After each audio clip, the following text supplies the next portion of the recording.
It's time for Windows Weekly. Paul's here, Richard's here, and there's lots to talk about, including the Windows 11 version 25H2 coming soon to a computer near you.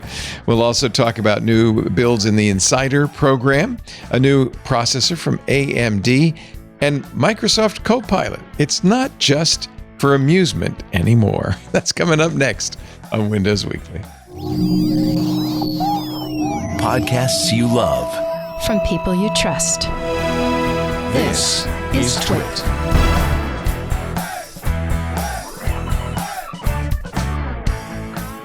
This is Windows Weekly with Paul Thurrott and Richard Campbell, episode 978, recorded Wednesday, April 8th, 2026. Pre-Peated. It's time for Windows Weekly. Hello, you winners and you dozers. Wake up, wake up, wake up. Look who's here. From beautiful Mexico City, down under the border, Mr. Paul Thurrott. For a minute, I thought that was Glenda, and I was so excited. Thurrott.com. From up north of the 49th parallel, just barely, he's in Madeira Park, British Columbia, Mr. Richard Campbell of RunAs Radio. Hello, Richard. Hello, Paul. Good to see you, Fred. Good morgen to you. How has your life been over the last 7 days? I'm glad you asked. Jolly? Has it been a jolly holiday with Stephanie? It's, a lot of, I don't know, nothing changes here. I don't know what to tell you. It's just. That's why you're there. Yeah. It's for the beautiful. We did get some rain, but we suffer here too. Suffer ye, Mexico City. It's on the cool side in the mornings. I don't know. That is really pathetic. Do you ever go to the movies in I did. I went to the movies this past weekend for the first time here, I believe. What'd you go see? Project Hail Mary. As I was hoping you would say. Now, do they show it in English with Spanish subtitles? So you have to look for that. The theater closest to us does not do original language, or at least dubbed. They do dubbed dub. Version. And then the next one, it was like 30 minutes away. Yo soy Rocky. Yes, exactly. So it was English, original language, and then subtitles in Spanish. Nice. Did you enjoy it? Yeah, it was great. It's a great movie. It's a great book. Great movie. Love the book. I'm re-listening to the book, having Same. seen the movie. There's a lot of detail in the book, obviously. Of course. It's a 30-hour audiobook. Although there was an addition. There was a little plot addition in the movie, which I thought was kind of curious. And then it's not surprising they had to leave some things out. I don't think in the book, like he finds out his name until chapter 3 or something. Like it takes a while. It's more of a slow boil, but that makes sense, Yeah. Have you seen it yet, Richard? No, I haven't seen the movie yet. Yeah. It's we worth all seeing. loved the book. We love it. I love anything that is just let's reclaim science for the wonder of our time that it is. And, there is a lot more science in the book. Mm-hmm. Oh, yeah. No, I know. But it's pretty clear. This is not thoughts and prayers type science. This is actual science. It's real stuff. And it's but great. that's 2 for 2 for Andy Weir now, right? He's amazing. Yeah. He has a huge. They didn't touch Artemis, which is fair. I don't know that one would made a good film. It was not the best book he's written either. Right. But boy, when he gets their story right, they turn into good movies. I feel for a guy like Neil Stephenson, who's written so much phenomenal sci-fi and no movies. I know. I just looked this up. Of one of his shows. It was okay. They were supposed to do one of Snow Crash, I think, on HBO, or maybe it was a movie. I don't remember. That'd be too hard to make. I don't understand, but it would. The way TV is today, that would be a great series, right? Yeah. Cryptonomicon, the 3-book series. What's it called? The Baroque Cycle. System of the World was the 3 System of the World. That's bigger than the Game of Thrones. I mean, that would put Lord. Seven Eves is apparently in development. And Seven Eves was originally written to be a movie, as Stevenson said. It's going to be a series with Skydance Media and Imagine Entertainment. Okay. So they had the rights for a movie, and I think they wisely, especially with a complex. We're like 30 years from Snow Crash. Like I don't understand how this is never. That doesn't make sense to me. Yeah. Yeah, it's challenging. It's now quite an old story, so it's a challenge to say how would you actually make it. Yeah. Yeah. Well, they did. Ready Player One. Like I'm not a super big fan of the movie, but the visuals were interesting, right? And I feel like you could do that kind of treatment to it. It was a nostalgia spasm, is what it was. Yeah. All those Rush lyrics, and it was it was a real throwback. They made The Peripheral. I don't know if you remember that, Stevenson. It wasn't one of his bigger novels, but they made that into a miniseries. It was okay. I think we can all agree they only need to make one Neil Stevenson book into a movie, and that's In the Beginning was the command line. And absolutely. My favorite part, where you're at the crossroads and there's Windows and there's Macintosh and there's and Linux. BOS. And BOS. And BOS, which is like, in case you were curious when this was written. It does date it, doesn't it? Just a little bit more than a cell phone does. Well, at that time, which is really early on, he was a Debian Linux user. And I think he uses a Mac now because they went to Unix base or whatever. But it holds up, though. I actually reread it. It requires we need a sequel, I think, we're overdue. Well, we're glad you're here for Operating Systems Weekly, but for the next hour or so, let's focus on just one, which would be Windows. Okay. The good one. The good one. We're going to make Windows great again, folks. That's all I'm saying. You've been working hard at that, and I'm proud of you. I'm proud of you. This is a little. I'm sorry to go off topic here briefly, but I like horror movies. Like I guess I read some. Well, Stephen King. I like Stephen King, so I guess I technically like some horror writing as well, but mostly movies, right? So I found this YouTube channel that's this young guy. He's from Florida. He deep dives on individual horror movies, like in Halloween, Friday the 13th, Nightmare on Elm Street, those movies, right? And I was watching him. I'm like, man, this guy he's way too into this. Like he goes after these these little together picayune like things, and it's always like he's trying to like stay within the story told in the movie, and it's like, yeah, they were just lazy when they made this. There's no continuity because no one cared, but he's trying to make sense of it. And then I had this realization, which is why I'm telling you this, that this kid, who I found to be ridiculous in many ways but entertaining, I was like, this is what I am to Windows, isn't it? I'm like, this is what I must seem like on the outside, like that scene in that Rodney Dangerfield movie. He was like, the guy really cares about what we'll never know. I just, it was just a weird moment of self-realization. Like, okay, I'm watching me, but for this other topic. I keep thinking you were Charlie Brown. Yes. Yep. I am that too. Yes. If he's Charlie Brown, then who's the football? Windows. and Windows Microsoft period. is loosely pulling it away. So when I go to kick it, it's just, there you go. Yeah, you're right. That's a pretty apt analogy, actually. Yeah, it's not bad. I think we talked about this last week, but since then I just wrote it up because I'm trying to make sense of all the people that are involved with Windows now, because there's a big reorg. Yeah, and there's people coming back, sort of, which is kind of interesting. Not like any famous engineers that we might have heard of or anything like that necessarily, but people I do know, which is kind of cool because frankly, it's been a wasteland for a while. Sure. So Marcus Ashe is in there. I know Jen Gentleman's going to be involved, maybe even a little more officially than she was before. The Insider program is going to be changing. Yeah, I know. And these people are they're tweeting and things, and so I think I brought this up last week, but one of the things that came out of this, somebody asked about, was Rudy Hune is got a team of people now, or is starting a team of people who are going to make native Windows apps. And this is the type of topic that I think lights up certain people's eyes. And, Jeffrey Snover, who we all know and love, the inventor of PowerShell, right, had been at Microsoft most of his career, but left 3-4 years ago, went to Google and has since retired, had published this insane blog post about the history of Microsoft GUIs, essentially, or like UXs. App user experience. I'm sorry, OS user experiences, and just how rudderless that whole thing is. And it is, and last year there was a story where they had sort of a new team, I say sort of because they're all gone now again, but they were going to try to fix the Windows App SDK, and that just went nowhere, and now they're gone, and I don't know what's going on there. But obviously, if you've got a team of people working on native apps for Windows, they're not going to be Win32 apps, right? I mean, they're going to be, Windows App SDK. Well, I would hope. I would be astonished if they did that. Although, by the way, you could almost make a case for it. But they won't, right? I mean, of course, they're not going to. You can't make a case for it. You really shouldn't, right? Like you should be using one of the more abstracted layers. It's a question of which one. Which is, in my version of being the YouTube guy who talks about horror movies, I'll just say we haven't had a truly native modern app written in probably 30 something years, right?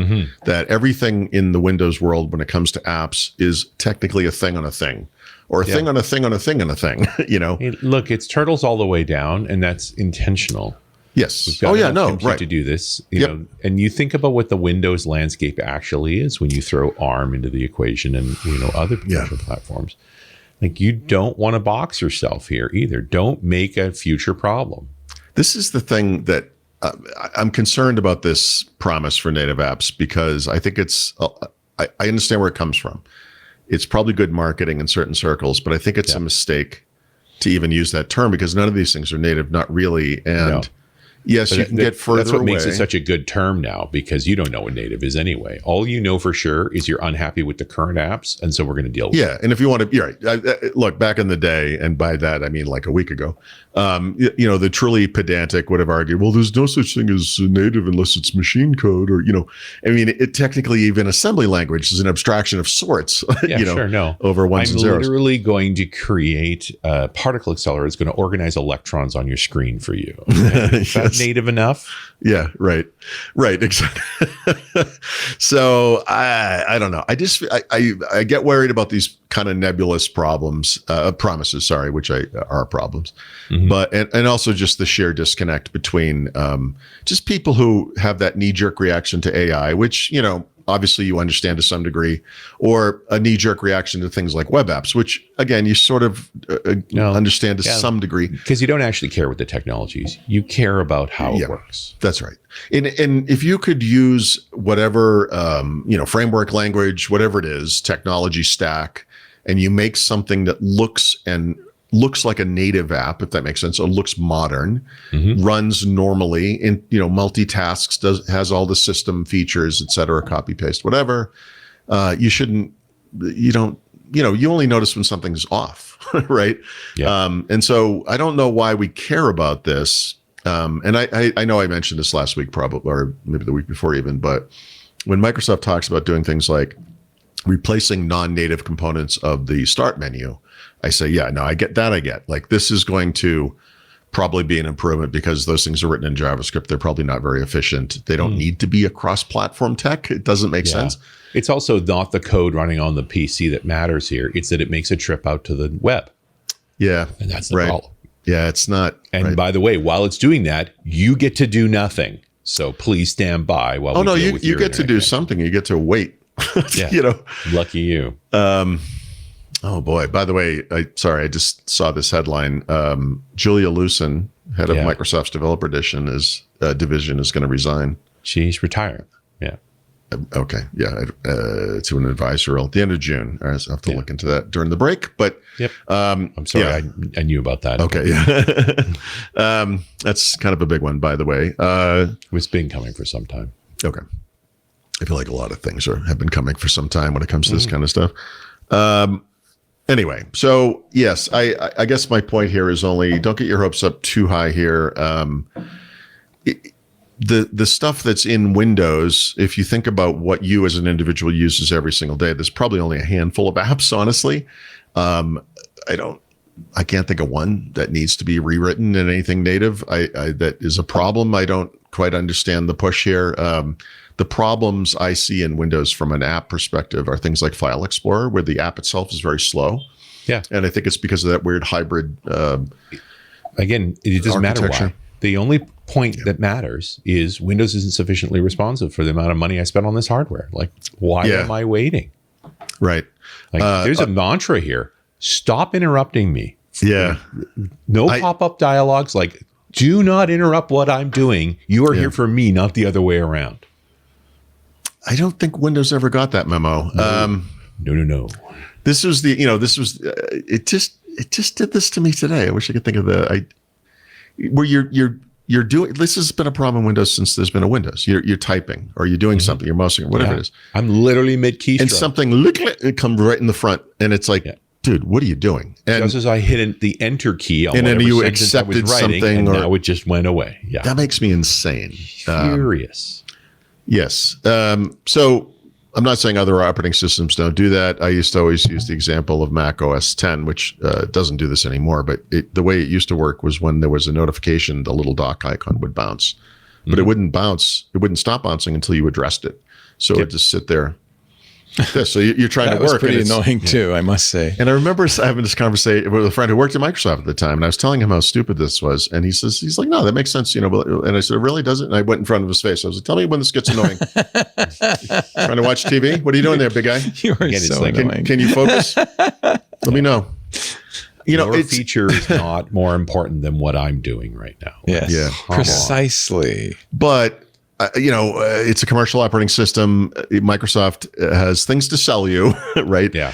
It doesn't help them too much if their operating system gets out of the way and you can focus on this other thing, right? I do understand the delicate balance here, but I also, I guess, to reiterate my point, I don't think making native apps is going to solve any of these problems. No. But so let's presume they're smart. Why did they say this? I mean, without a doubt, addressing the slowness in Windows will make people happier. Clearly, Pavan got the message from the AI blowback. Yep. Go address problems with Windows. And that's a big one. Stop talking. But you don't do that. Well, look, on the one hand, I appreciate the fact that there's some group of people who are re-energized to work on Windows again. They're being public about it. They're going out on Twitter, X, or whatever we're calling it today. And they're talking about it. And people, of course, the people they run into there are people who are on Twitter. So they're terrible. And their questions are always the questions that always happen. Like if I write a story about the new Outlook and I say the new Outlook now does ... I will have 117 comments from people who will say, yeah, but does it do this thing yet? You know, the thing they want, right? Because that's everyone's got their little pet peeve idea in their heads. And this is kind of the problem with this, because the enthusiasts who see this are immediately like, well, you're not going to use web apps, right? And he's like, no, it's 100% native. It's like, oh, you had to make that promise. Yeah. Like, why would you even say that? I mean, it's just so silly. Except that, you realize that people's anger with it is somewhat irrational. And so you sort of feed an irrational response back to it. It's like, we're going to go hunt down all that web code and kill it. Yeah. You know, Bill Gates, for all of his faults, I mean, very early on, and this would have been, made fun of at the time, would talk about how Microsoft and him in particular were very fond of writing like tight, really efficient code. This was like their big mantra, but we live in a world of excess when it comes to computing resources, even with all the component problems. So like no one's worrying about writing like a 48K assembly language program anymore, except for Steve Gibson. We write these giant bloated things because we can. And you're exactly right. And then you had this much compute, and the old machine you had running the old version of Windows with far less compute, you didn't wait that long for the File Explorer menus to pop up. Oh, and I say this all the time, you can, using a tool like Explorer Patcher, go back to an earlier version of File Explorer. If you want to see it for yourself, it's displaying the same thing. It's a little uglier on the sides. Sure. Okay, it's a little boxier. It's not smooth and round and fun, But man, that thing comes up, bam, no problem. And you prioritize decoration over functionality, and that's annoying. Right. Which is, we have Apple for that, Microsoft. Yeah. I want it pretty. I'll be running a Mac. Right. Like I just wrote I'm working on the new edition of the Windows 11 Field Guide, and I wrote a chapter about Notepad, which I've never covered before, but now Notepad has all these additional features and everything. And one of the things you can sort of do is go back to the original version of Notepad. You can't do it totally. By original, I mean the one from Windows 10, and I think when Windows 11 first shipped, it's the boxy looking old fashioned one, the Win32 version, right? So old fashioned. It's last year's.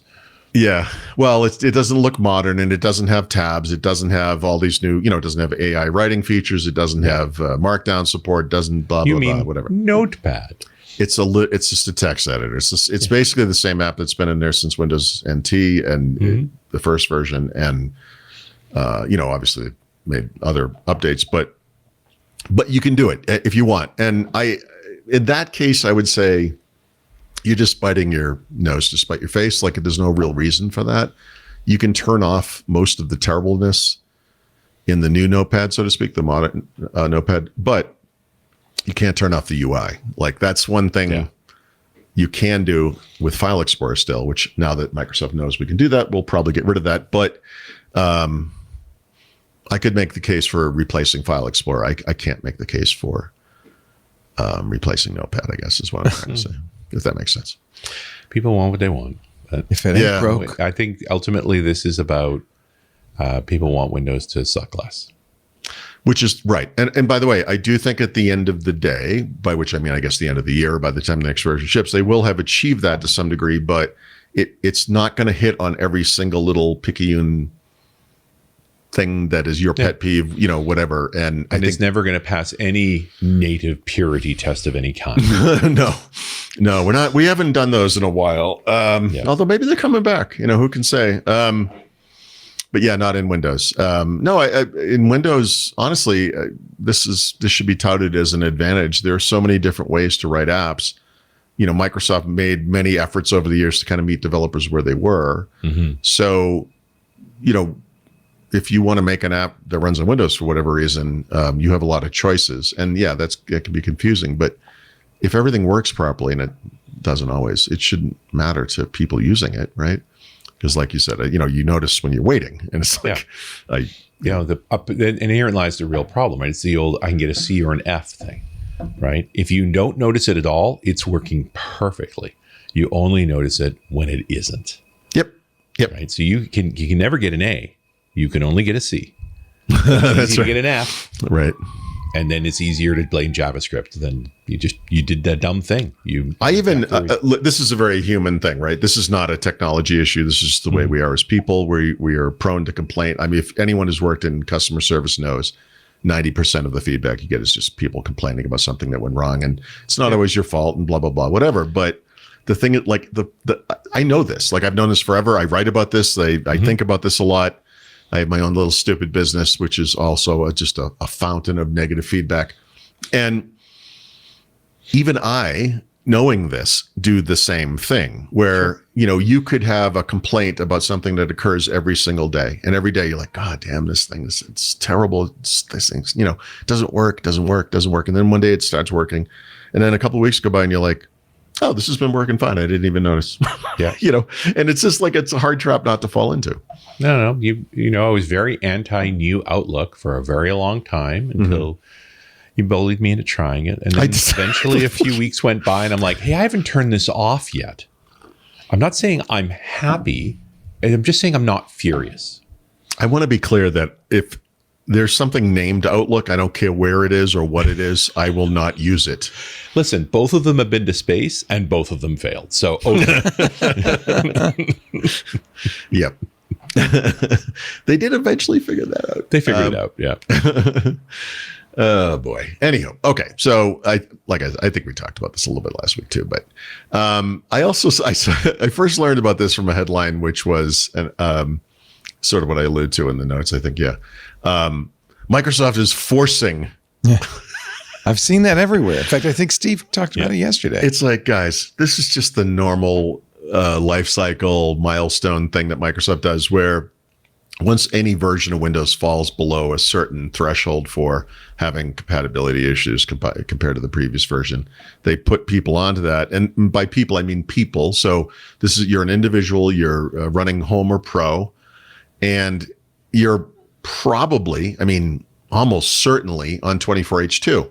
So you being forced to upgrade to 25H2 means that nothing will change other than if you somehow are so bizarre as to know build numbers or whatever, you could look at an about box and be like, wait a minute, Microsoft forced me to a new version of Windows. It's like, yeah, one that is supported for longer than the one you're on and didn't change anything. Literally, the underlying code base, the kernel, the foundational bits, et cetera, and all of the features are exactly the same. Like it's not like they forced you from Windows 95 to Windows Me, or whatever the versions you want to pick. Like this is literally Windows 10 to Windows 11. Yeah, there you go. That which actually, if Microsoft forced, well, at some point you do have to do that, right? But I mean, early on in the cycle for Windows 11, if they were just like, upgrading people without telling them, yes, that would be a problem, and was a problem because they did do that. But at some point, the thing's going out of support. Like we have to, we're just keeping you up to date. Like it's not we're not shoveling a new Copilot down your throat or whatever, which they have also done. Which they have also done. And so there's a reason people are nervous or easily angered, because it has gone badly before. This doesn't appear to be one of those cases. This actually starting to feel like they're straightening things out. Yeah, this thing they're doing right now, they actually do every year, right? Mm-hmm. This is we're April 13th, which is what, next week probably, is the 6-month mark until the end of support for Windows 11 version 24H2. Right. So they're just getting people across, because 23H2 is out already. But that's right. 24H2 is next. Yeah, if you're in 20, floating around out there. If you have 23H2 for whatever reason, it's because something is incompatible, right? And it's stopping you from doing that upgrade. Or you've been blocking. Or somehow if you're blocking it, right? I mean, obviously businesses have different rules. This is for people. This is, Well, you can sync the update servers with Pi-holes if you want. Do it on, I don't know why you'd bother, but you can. Yeah. So not a big deal, but listen, I do terrible things with Pi-holes occasionally just to amuse myself. It's not that kind of podcast, Richard. I don't want to know about your Pi-hole. I mean, I will talk to you about that offline. What have you done with this Pi-hole? Yeah. Is that a Pi-hole or okay? Anyway. I got to tell you, one of my daughters was over and was surfing on her phone and said, "Why does this page look so much better here than it does at home?" And it's like, Pi-hole. It's like, I need one of those. It's like, I love it when you make me meatloaf. Everything is good about that. I will always come over and fix whatever you want. Just make meatloaf. I'm a simple guy. As long as she makes you meatloaf. Yes, it's literally like, "Father, would you like to come over for meatloaf?" Why, yes. Yes, I do. Oh, and while you're here, what does she do? A lot of people problem. eschew meatloaf. What is it about her meatloaf? What's her recipe? It's so good. So very good. I love meatloaf. I'm the only one in the family who does the last, but I like meatloaf. You can make a good meatloaf sandwich. That's why I make the best part of meatloaf. meatloaf is the next day leftovers, 100%. I agree 100%. Yeah. Well, I was going to make a joke about don't let your meatloaf or something about your pie hole, but I think we should probably pause before I do. And we'll have more Windows Weekly in just a moment.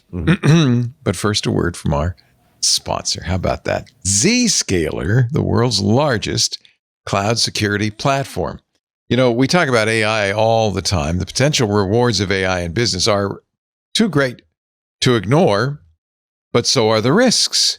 And the risks are manifold. There is, of course, the risk of a bad guy using AI to attack you, and they're doing that more and more. There's also the risk of the AI you're using at work or your employees are using at work accidentally leaking proprietary important data. Loss of sensitive data is not to be minimized at all. And of course, the bad guys are also attacking enterprise managed AI in a variety of ways, prompt injection and so forth. There's a lot of risk out there. And we always talk about how AI is being used by the bad guys. Yesterday, Anthropic said we can't release our new model because it's so good, bad guys will use it against us. They're using it to create phishing lures that are impeccable, right? Used to be able to say, well, if the grammar's not good, it's probably fake. Grammar's always perfect now. They use AI to write malicious code. We've seen that over and over again to automate data extraction. So, what are you going to do about it? I mean, there were 1.3 million instances of Social Security numbers accidentally leaked to AI applications last year. ChatGPT and Microsoft Copilot saw nearly 3.2 million data violations.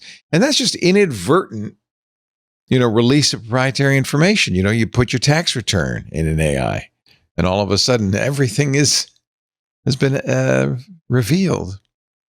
It's really time to rethink your organization's safe use of public and private AI. That's what Chad Pallett did. He's acting CISO at BioIVT. And he says Zscaler did two great things. One, it helped them reduce their cyber premiums by 50%. But at the same time, it's doubling their coverage. So, cost half as much, got twice as much coverage. But also, secondly, it improved their controls. Actually, why am I saying this? Take a look. Chad's got a little video for you. With Zscaler, as long as you've got internet, you're good to go. A big part of the reason that we moved to a consolidated solution away from SD-WAN and VPN is to eliminate that lateral opportunity that people had and that opportunity for misdirection or open access to the network. It also was an opportunity for us to maintain and provide our remote users with a cafe-style environment. Thank you, Chad. With Zscaler Zero Trust plus AI, you could safely adopt generative AI and private AI to boost productivity across the business. Their Zero Trust architecture plus AI helps you reduce the risks of AI-related data loss and protects against AI attacks to guarantee greater productivity and compliance. Learn more at zscaler.com/security. That's zscaler.com/security. We thank Zscaler so much for supporting this wonderful show we call Windows Weekly. On we go. There is more new stuff in Windows. I just replaced the entire show notes with a link to CNBC. Good. Nice. Which I Well, why not? I mean, what are we doing here anyway? nobody's perfect. Really. I was adding that Julia Liuson story to the notes. Anyway, okay. So we got the Microsoft forcing this thing down our throats. Everyone's fine with that. So Microsoft, I think it was late last year or early this year, announced that we're going to have to update the secure boot certificate. Yeah. That's on PCs. If you have These a are the newer original secure boot certs from 2011. 2011, exactly. They are right. way too old. Yes. And they need the fact Yeah. that long. So if you have a computer that's less than a couple of years old, you're probably all set. Yeah. No problem. If you have an older one, you should get an update through Windows Update. So for example, I know Microsoft Surface is doing this. And they just announced, I think it was earlier this week or late last week. I think it was earlier this week that, the April 2026 Patch Tuesday update is going to start displaying secure boot information. So this will be in the Windows Security app, which makes sense. I almost wanted to bring it up, but it doesn't really matter. But, Windows Security uses that thing that dates all the way back to OneCare, and before OneCare, it was called anti-malware. It was, oh God, I can almost come up with the name. Microsoft bought this company that was, it became Microsoft. It was, I can't remember the name of it. Anyway, it doesn't matter. But they use a green shield when everything's fine, yellow if there's something you should look at, and red if it's a serious problem. So in device security in the Windows Security app, you can look at secure boot, and it will give you the status now, or going forward it will. So that is actually, I guess that's rolling out now. So it's not waiting. I'm trying to think when was Patch Tuesday? Was it yesterday? It must be next week because of the calendar. Was it Sabari? Was that the no, Giant. It was Giant. Yeah, that's a long time. Anti-malware. Yeah, this is 25 years ago easily. Yeah. Anyway, but they've been using it ever since. So if you look down in the tray, there's a little. It's a little overlay on the icon, but there's the shield icon that they use for Windows Defender and Windows Security, and it'll have like a green, yellow, or red overlay on it, indicating its status. Anyhow, so if you do have an older PC, by which I mean a normal PC, you'll be able to figure out where you're at with that. And if you don't ever, get the certificate update for some reason, you're going to start running into problems, I think, in October, if I remember correctly. But yeah, it's only when you get a BIOS update or something like that, if the cert's expired, you will be in trouble. And there's an exploit risk, but nobody's actually exploited it. Yeah. These offline attacks are probably bigger problems for I have a companies RunAs coming up on this with Richard Hicks, especially from the sysadmin perspective, because that's especially blocking, where it's like you really need to deal with this. Your life will get worse this fall. I mean, it's not like there's ever been a security incident where somebody screwed up some text in a file somewhere and messed up the whole planet. So I think you'll be fine. But it is interesting to see. I've done a few shows on RunAs with Steve Seifus, where he's talked about all the ways to get administrators' attention long enough to fix these problems, knowing it's never their priority. Right. And you're seeing this start to be emulated by other teams. And so the Secure Boot guys have been slowly escalating this, and it's to get people aware without you actually have to do this. This will really suck if you don't do this. Yeah. I mean, for individuals, you'll probably be fine. PC makers will ship the stuff. It will go through Windows Update. You'll be fine. You'll be able to go get it if you don't get it for some reason, but you'll get it. And there'll be notifications in the future. So we'll be talking about this again. But for right now, if you want to look, it's easy enough. You can just and we get into the whole, the other aspect I explained this is like, what are we doing with 20-year certs? Like, this is kind of nuts. What if that got exploited? Like, how would you fix this en masse? Like, why aren't these rolling over routinely like we do with the rest of certs? But, one battle at a time. Just trying to see if I have this on here. I don't think I do. Yeah, I do not. All right. No, I don't have it yet myself. Anyway, I checked all my machines in the whole house, and we're all already updated.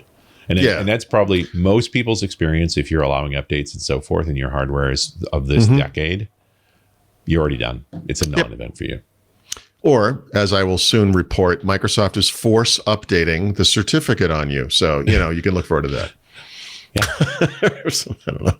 You thought it was your machine, but you were wrong. So this year has been a lot of things, but in our space, one of the things is emergency fixes to Patch Tuesday updates. Tell me this is a record. Like, what is this, 6 now? It's got to be a record. I think there were at least 4 or 5. I don't.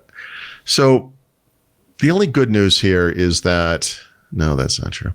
Well, there's some good news. There's the emergency patch they just released was for the March week D update, right? Not the Patch Tuesday update yet. I mean, the month is still young. Just went by. Yeah. So if you're a seeker, so to speak, and you and you updated that, you might have problems. But there's a fix for that. So you'll get the update if you need it, I guess is the way to say it. In fact, this one was bad enough that they actually paused the rollout of that March preview update so they could fix this problem. And now it's actually not being updated. It's not being released again. So do you get the sense that somebody key left a couple of months ago?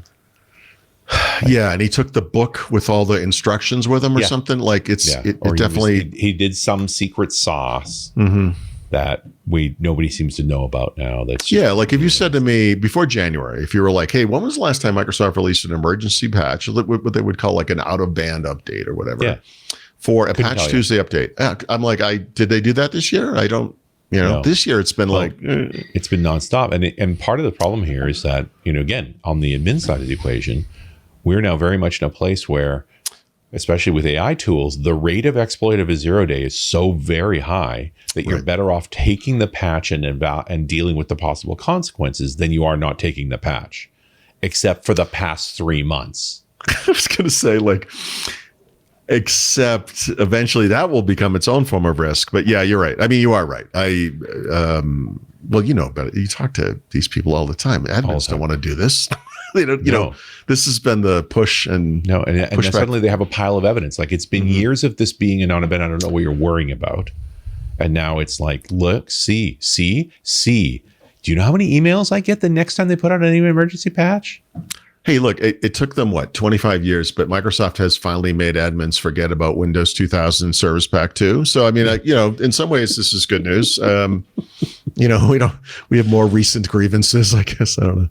So we'll see. I feel like we'll see what happens this month, but to kind of reverse the question from before, it's like, when was the last time a Patch Tuesday update that didn't have to be fixed? It's this year, boy, maybe March. I think might have been an okay one. I don't remember anymore. One of them was okay. The last March one was clearly not, because we're just doing it again. Well, this is week D, but yes, Anyway, okay, so that's happening. If you downloaded that update, which I did everywhere because that's what I do. I'm an idiot. You have an update to install, or you've already installed it probably. And then in the Insider program front, there's a couple of things, one of which just happened as the show was starting, so I didn't have a chance to look at it too closely, but probably late last week, new builds for Dev Beta and Canary. Canary, as always, is just stuff we already see elsewhere. So no big deal there. But if you're on the dev channel, and I think the beta channel as well, I think these are the same. Yeah. You'll be getting Xbox mode, right? Which is the new version of game mode, which is based on the full screen experience that was previously originally exclusive to Xbox ROG Ally devices, but they made it available to others through the Insider program, the Xbox Insider program, I should say. And now it's just available. That would just be the thing. And I think I haven't seen it yet. I've been looking for this. I don't have it. But my understanding is that it's going to become, or even at the beginning, be more granular than it is today in the game mode. So game mode is just on by default. There's nothing to do. You can turn it off. I don't know why you would, but it doesn't hurt anything if you're not playing a game. But it lowers some resource usage and background activity, et cetera. But the Xbox mode will be more aggressive. It's going to work like that full screen experience. And you'll be able to boot into it if you want to. So if you have a gaming machine and that's all you're using it for, you'll be able to do that. And I think we're going to start seeing some options in there, because that does not exist in game mode as we've had it since, I guess, Windows 10. And then some other stuff around, more haptic feedback, whatever that means. Just different small things, nothing major. But the big thing here to me is the Xbox mode, which I keep looking for and still do not have. Right. Because that's what happens. And then, I just saw this news story. So apparently the Windows Insider program back in the day, and I'm thinking this might have been a Donna Sarkar thing, but I don't remember. They used to have like these kind of roadshow things. So they would go to a couple of major US cities or go elsewhere in the world, and they would have like live in-person events essentially. And it looks like they're going to be doing that again. Yeah. And where is my link to that? Here it is. So Marcus Ashe, who's one of those guys I mentioned, like I've known for a long time, and now he's back in Windows and doing stuff. Gabe All will be back, and we really won't know what to do. And we need some game alls. Let me tell you. Yeah. They're going to start a Windows Insider meetup thing where they go, in this case, at least in the beginning, it will be April 21 in New York City. And then actually it does not say the United States. Hyderabad in India, Taipei, San Francisco, and then London toward the end of June. And so this way, they're going to get some in-person feedback. And I would imagine over the course of this series of live shows or whatever these things are, we're going to start seeing some of those features that Pavan was talking about start appearing, and then we'll see what people think of them, I guess. So that's interesting good. To do a little hype cycle. Like, that's interesting. That's not Windows for a long time, for a decade. Yeah, right. And everyone knows this. I mean, but Richard and I have been in the Windows space for so long. Like, we've seen the kind of ebb and flow of this stuff. Like, there's always like this big reaction to what happened before. So like when Sinofsky left, it was like, we're going to be open and we're going to do all this stuff. And that's when the Insider program, happened. We're going to develop this in the open, and you're going to get to see it and provide feedback. It's the exact opposite way of the way it was before. And before Sinofsky with Jim Alchin, it was more like that, open, whatever out in the open, et cetera. So it kind of goes up and down. But this stuff, I was thinking, with Windows and with Xbox, right? Because with the new leader of Xbox, and we're starting to see more just like kind of what I would call like transparent communication type things. I mentioned up top that a lot of people, like Marcus Ashe is one of them, Rudy Hune and so forth, these people are starting to tweet and just be public. And it's like, look, we're listening and we're here if you want to, yell at us basically for a little while, which I think a lot of people do, or provide feedback. They came back. Like, just it's a statement of confidence. Like, these guys don't need that job. Right. They're valuable work. Well, I look, there's no doubt within Microsoft that there were people who maybe were on Windows before or stuck in Windows or whatever it is, where they've seen what's happening.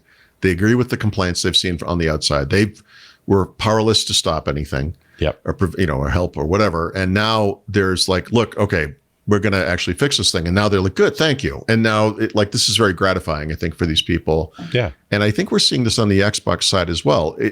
Xbox is tougher because it's going to be at least a year and a half before they have new hardware for a console.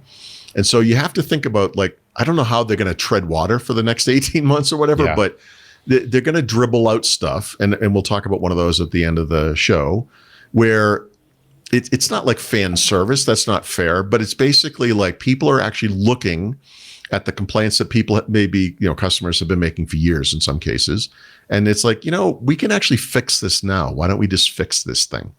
And I feel like Xbox and Windows are in the same place there, even though, Windows is on a much more aggressive release schedule, I guess. But Xbox has monthly updates too. I mean, they have opportunities to fix things across the stack. I mean, because it's not just console, but they're also saying the right things, which I think is super important.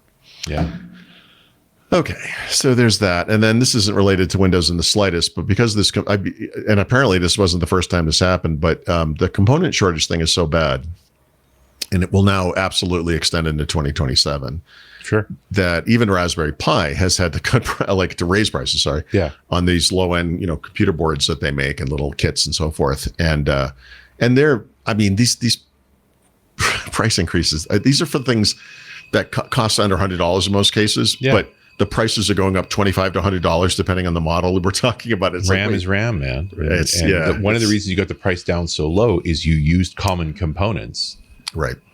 And in their case, they're what I would call kind of previous gen components once you get past the processor, which is kind of just a low end, ARM processor. But so these are probably like DDR4. They literally are DDR4 RAM, right? So I think one of the two things that Raspberry Pi did, I think, are nice, which is they introduced a new 3 gigabyte model of the Raspberry Pi 4, which is not the latest version, by the way, meaning they now have versions of this board with 1, 2, 3 now, 4 and 8 gigabytes of RAM. And what they're basically saying is like, look, you're using this for some purpose. If you can get a lot of, in our space, I'm going to get the most expensive one, I'm going to get the one with the most RAM, but the way things are so expensive, get the thing that makes the most sense for you. And we can have this 3 gigabyte version that's under, it's under $85 in the US. If this thing is right sized for your needs, you should do that. At least we'll have these options. It's not super low end, and then for Raspberry Pi higher end. The big push in the DIY space and the home assistant space and so forth is go repurpose an old NUC. Mm-hmm. Right. Like you've got you're stuff starting sitting to see on the shelf that's perfectly capable of doing this. People will have not that laptops are ideal for this purpose, but you have an old laptop sitting around. It's like, well, I mean, could use they it really as are ideal a for the server. purpose. I mean, in the sense that you can pop open a screen and look. You don't have to attach stuff, and it's just there. The big thing, I mean, there's lots of YouTube videos doing this now. It's like pull this old machine apart, clean out those fans, replace them if you have to. Fan prices haven't gone up, and that machine's good to go for another 3 or 4 years. Yep. Yeah. Why not? Right. I mean, there's all kinds of ways you can repurpose a laptop. Obviously, we got lots of dormant gear, and it's just no downside to that. I know. The sad part is, and I'm not even going to look at you, Paul, because you literally do it for a living. How much dead computer do I have sitting around here? Stuff that's not dead, just turned off and sitting. I think there's 4 NUCs in a box back there. So this is the second time in this episode you've touched on something that I desperately don't want to talk about because we only have 3 hours, and I just don't have the bandwidth or time to talk to this. But I have a brand new to this year laptop that has had some serious reliability problems, and it won't recognize the TPM even though it's there and on. I've played with disabling and re-enabling that, and secure boot, that was the first time I thought about it when you said something that just put it into my brain. But there's a part of me, I'm not going to take a brand new laptop and put Linux on it, but there's a part of me that's like, I've never seen this kind of problem on a brand new computer, and it's getting a little aggravating. I'll probably write about it at some point. It's been quite a trial. I just got another bundle of Gen 11 laptops from by the way, a friend of mine. Yeah, and they've all been cleaned, and they're at the startup screen, and they're going to kids in schools who need them. Yep. Yep. Rather than e-waste. They're all out of warranty. It's the 4-year mark, and so there's no guarantees on anything, but there's nothing wrong with these machines. They're clean. Well, 11th gen is good enough to run Windows 11. It's going to have all that stuff, and it'll be fine. I honestly, I think before Intel started really screwing around with cores and how those things work, and essentially re-architecting their processors to kind of finally address the efficiency needs and the things that ARM does well. There were always reliability issues, but I feel like they were in a better place than they have been since. And maybe they're getting ahead of that or not. I don't know. But although this new laptop is Intel.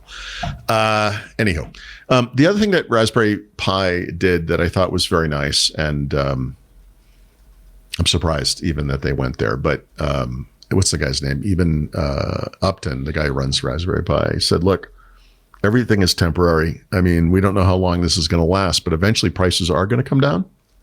And when they do, we're going to lower our prices as well. And they didn't say, look, we're going to go back to the exact price they were before. You can't say that. You don't know what things are going to look like. But, and of course, they had that pandemic era problem where they couldn't update to, I think at that time it was going to be to the Raspberry Pi 5. They had to wait on that for some amount of time. There was also a component crisis back then. But I know a few folks that sell at commercial levels for hardware who are only guaranteeing quote prices for a week. Yeah. Like it used to be 90 days, then it was 30 days. Now it's a week. Yep. You can put your name in a hat. We'll probably get to it eventually. Central Computer here in San order Francisco. now because next week is going to be different. At Central, where am I? At Central Computer here in San Francisco, they call it market price. Yes, like you're buying a lobster or something. Yeah, like a lobster. They don't put a price. price. Market price. Ask. If you have to ask, you can't afford it, but ask. Yeah. Yeah. You'll pay what you'll pay and you'll like it. So For a while, I thought, when it goes down, it's going to go down fast because they're probably building plants to take advantage of all the demand. But they keep saying, no, we're not going to do that. Because they don't believe the demand. It's mostly artificial and it will go away abruptly. It's not going to go away. It's not going to go away. It's only going to get worse. It's not true. But that's fine. That's fine. Yeah.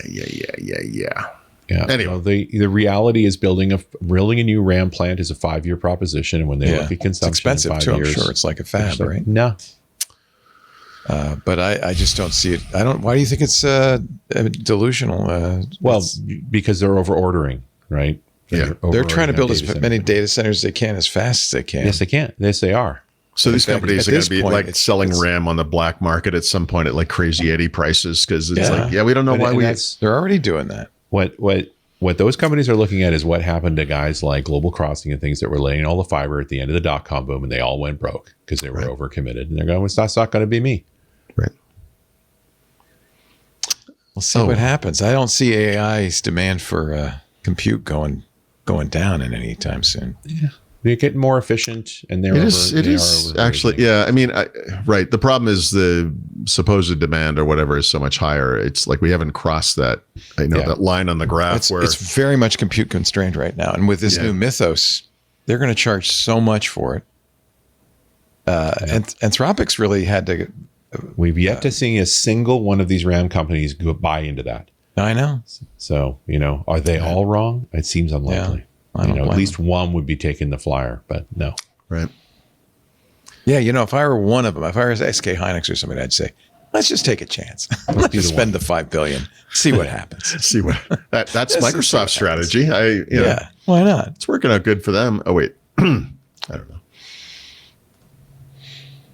Do you want to do it? You're pausing. I sense a pause. Yes, sorry. Would you like me to? I can intervene. We have several things we can do. Let's be clear. I can give you CPR. Yep. Or we can do a commercial. It's up to you. Let me be clear about this. This is not my first intervention, okay? And it won't be the last. Yep. Let's talk about my mattress for a minute. Give you all a chance to rest and relax, and then we will get into AI in just a little bit. You're watching Windows Weekly. Paul Thurrott, Richard Campbell, so glad you're all here. I'm here because I had a great night's sleep last night. Can you tell? I'm feeling good. I'm feeling a little sassy today. That's due to our sponsor, Helix Sleep. How are you preparing for spring cleaning season? Wouldn't this be a nice time to put that old mattress on the curb and upgrade to a Helix mattress to get a good night's sleep? You're actually supposed to. This is why we replaced our mattress last year. Replace your mattress every 6 to 10 years because they wear out. Who would think a mattress wears out? But it does. They start to sag. You get back pain. The motion transfer. You feel like you're on a ship at sea. The night sweats. All of this stuff is a sign your mattress is overdue. You want to replace it. But if you're going to do that, do not settle for a mattress made overseas with low quality and questionable materials. You gotta do the right thing. Your Helix mattress is assembled, packaged, and shipped from Arizona in the US of A within days of placing your order. So it's fresh. You can also take the Helix Sleep Quiz, which will match you with the perfect mattress based on your personal sleep preferences and sleep needs. We did that. I like a firm mattress. I'm a side sleeper, and they had the perfect mattress for me. They'll have the perfect mattress for you. And does it work? Oh, it works. Don't just take my word for it. Helix did a sleep study, a Whisper sleep study. They measured participants' sleep performance after switching, as we did, from that old mattress to a Helix mattress. And here's what they found. 82% of participants saw an increase in their deep sleep cycle. That's the most important of all the sleep cycles. 82% saw an increase. Participants on average achieved 25 more minutes of deep sleep per night. By the way, that sounds like only 25 more minutes. Half an hour to an hour is typical for deep sleep. So 25 more minutes is a big increase. It's exactly what I experienced. Participants on average also achieved 39 more minutes of overall sleep per night. You'll just feel better when you get up after sleeping on a Helix mattress. Time and time again, Helix Sleep remains the most awarded mattress brand, tested and reviewed by experts at Forbes, Wired, many other places. They've won all the awards. And as I said, Helix delivers the mattress right to your door, free shipping in the U.S., and rest easy with seamless returns and exchanges. They call it their Happy with Helix guarantee, which means you get a risk-free customer-first experience. They want to make sure you're absolutely satisfied with your new mattress. Go to helixsleep.com/windows for 20% off site-wide during the spring savings event. That's helixsleep.com/windows for 20% off site-wide. This offer ends April 16th. Oh, and if you're listening after the sale ends after April 16th, don't worry. There's always great deals. Check them out. helixsleep.com/windows. Thank them so much for supporting Windows Weekly. And now that Paul and Richard have had a little nap, they can get back to work. Oh, something just in.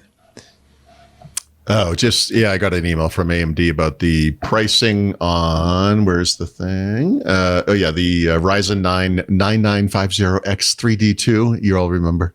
That one. Oh, yeah. The dual Who could edition. forget? So this is their most powerful desktop processor. It is going to be available at retail on April 22nd, starting at $899. Which I think, I started to write this, but I'm not sure this is true, but I feel like that might be their most expensive ever processor for computers. But maybe I'm wrong. Anyway, if you want That's just the CPU. That's by itself. Just Wow. all by itself. Yep. Wow. It's an expensive wall hanging. So anyway, there's that. Is that a server chip or is it? No, it's for gamers Desktop. and gaming. content creators. Yeah. Yeah. Wow. Yep. Yeah, it's like they're starting to build this is not brand new, but chip makers are basically going in 3D with these things, and I think that's what they've done with the cache. They kind of double up the cache, but it's More looks cache, like better performance. Yep. So that's the big deal there. And then the price, which I think is expensive, but it's probably pretty awesome. So I I thought about ignoring this topic, and then I was like, you know what, this is too much. This is too good to be true and too fun not to ignore. But if you look at the Microsoft Copilot terms of service, it literally says, this is true, Copilot is for entertainment purposes only. Really? Because I have 3 years of memories of you pushing it for productivity. Some people consider spreadsheets entertaining. Yeah, it's fun. Like when you ask it to, sort a spreadsheet and make a graph, and the graph is about something completely different because it hallucinated. That's entertaining. It's a laugh a minute. Yeah, I mean, just like so. I was thinking this can't. I mean, at first I was like, this can't be true. So Microsoft reached out with a statement that says the entertainment purposes phrasing is legacy language. From when Copilot originally launched as a search companion in Bing, which you might remember, that was February 2023, like over 3 years ago. Right. As the product evolved, the language is no longer reflective of how Copilot is used today. I think it is actually, but and will be altered with our next update. The thing is, this language is from October 2025. Microsoft started using the Copilot brand for this stuff in March 2023, and then they announced Microsoft 365 Copilot. I think it was that March. And then my Copilot for Windows 11, probably at build, if I remember, so that would have been May. Has no one looked at this? And the thing is, okay, so we can make fun of them for that. I think we should. But reading through this for the first time, like most people, right, I am struck by how many warnings there are in this terms of service. I'll just read a couple. I put a couple in the story I wrote about this. I'll do a subset of that here, but there is more.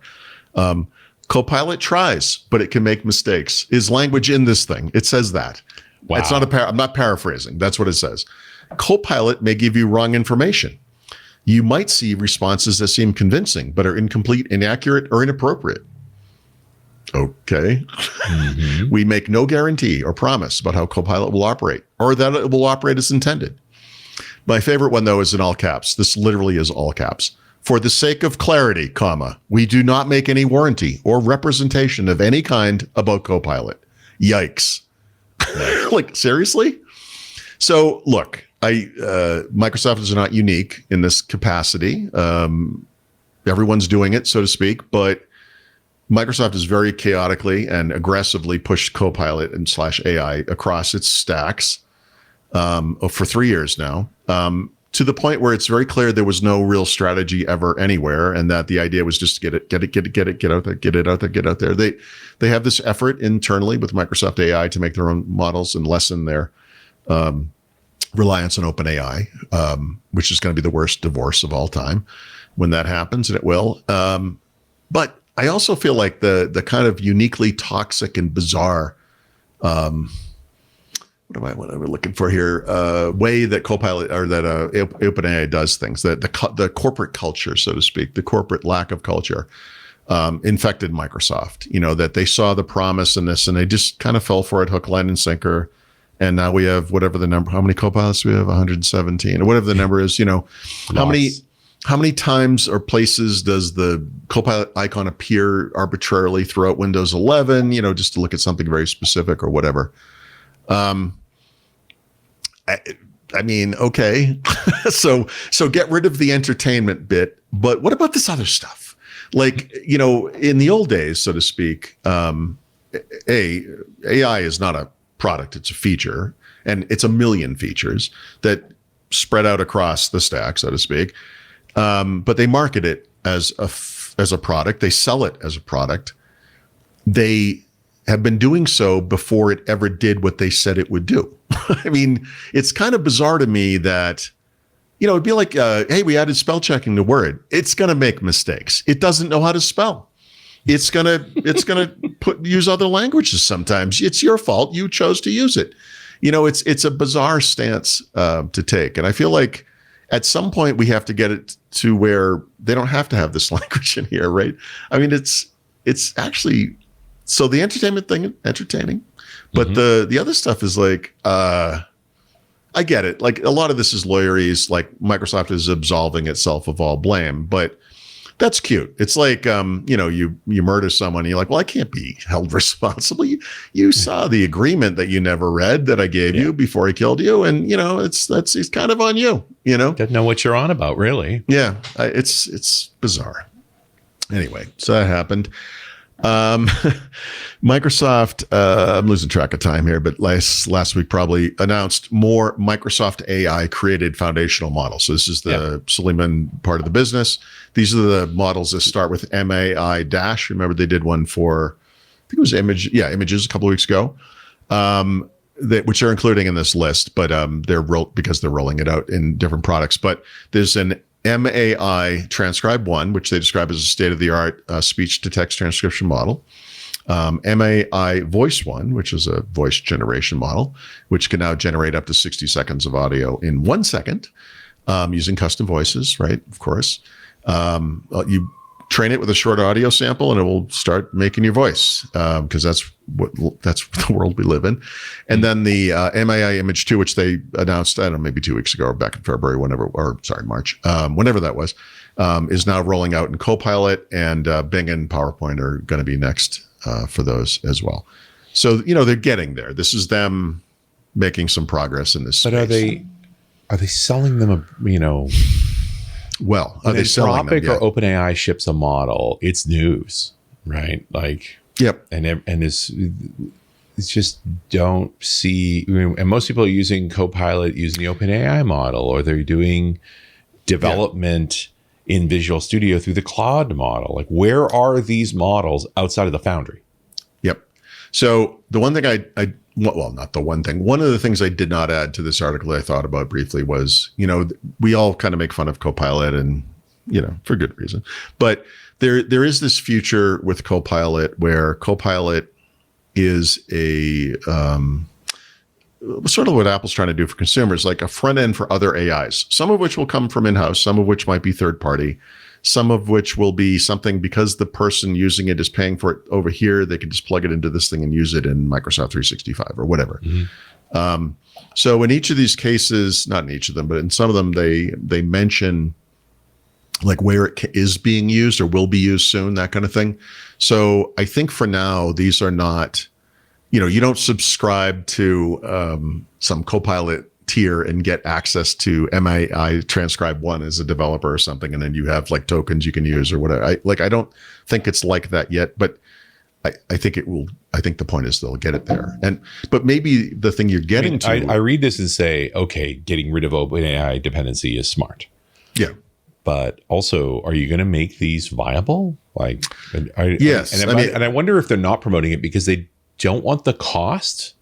Oh, they now know how much this costs to operate. If you put it out in the public for $20 a seat, like how much is that? Right. One of the advantages you get as a fast follower, right, not as the first person to market, is you can look at the mistakes and say, look at all the arrows in the back of the Pioneer and go, how do we not have that happen? So Microsoft has a rich experience with the cost of OpenAI models in the cloud and what that means to them. And I think when they're developing these in-house models, I'm sure there's all this criteria for each one of them, but one of them is always going to be make them as efficient as possible, make them require less compute, but still perform to whatever level. Like you see this a lot in model announcements, especially smaller models. They'll say, like Google Gemma or whatever, which is an open model. It's smaller. It's not as big as the big Gemini stuff. It's like this is as capable for this workload as the previous version of Gemini or something like that. So I think that's where they're kind of heading. My expectation would be the moment they can show that at $20 a month, it's profitable to run these things, they will hype the snot out of it.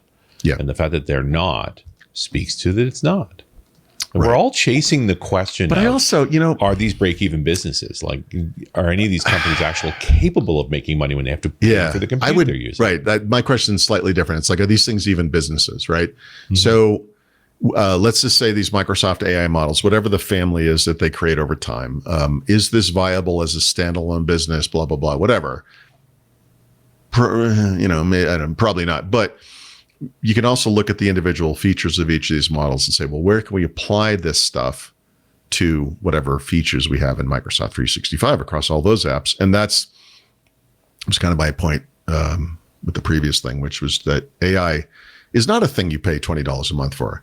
You pay $20 or more, whatever the figure is, you pay it for Microsoft 365. And it has all this AI stuff.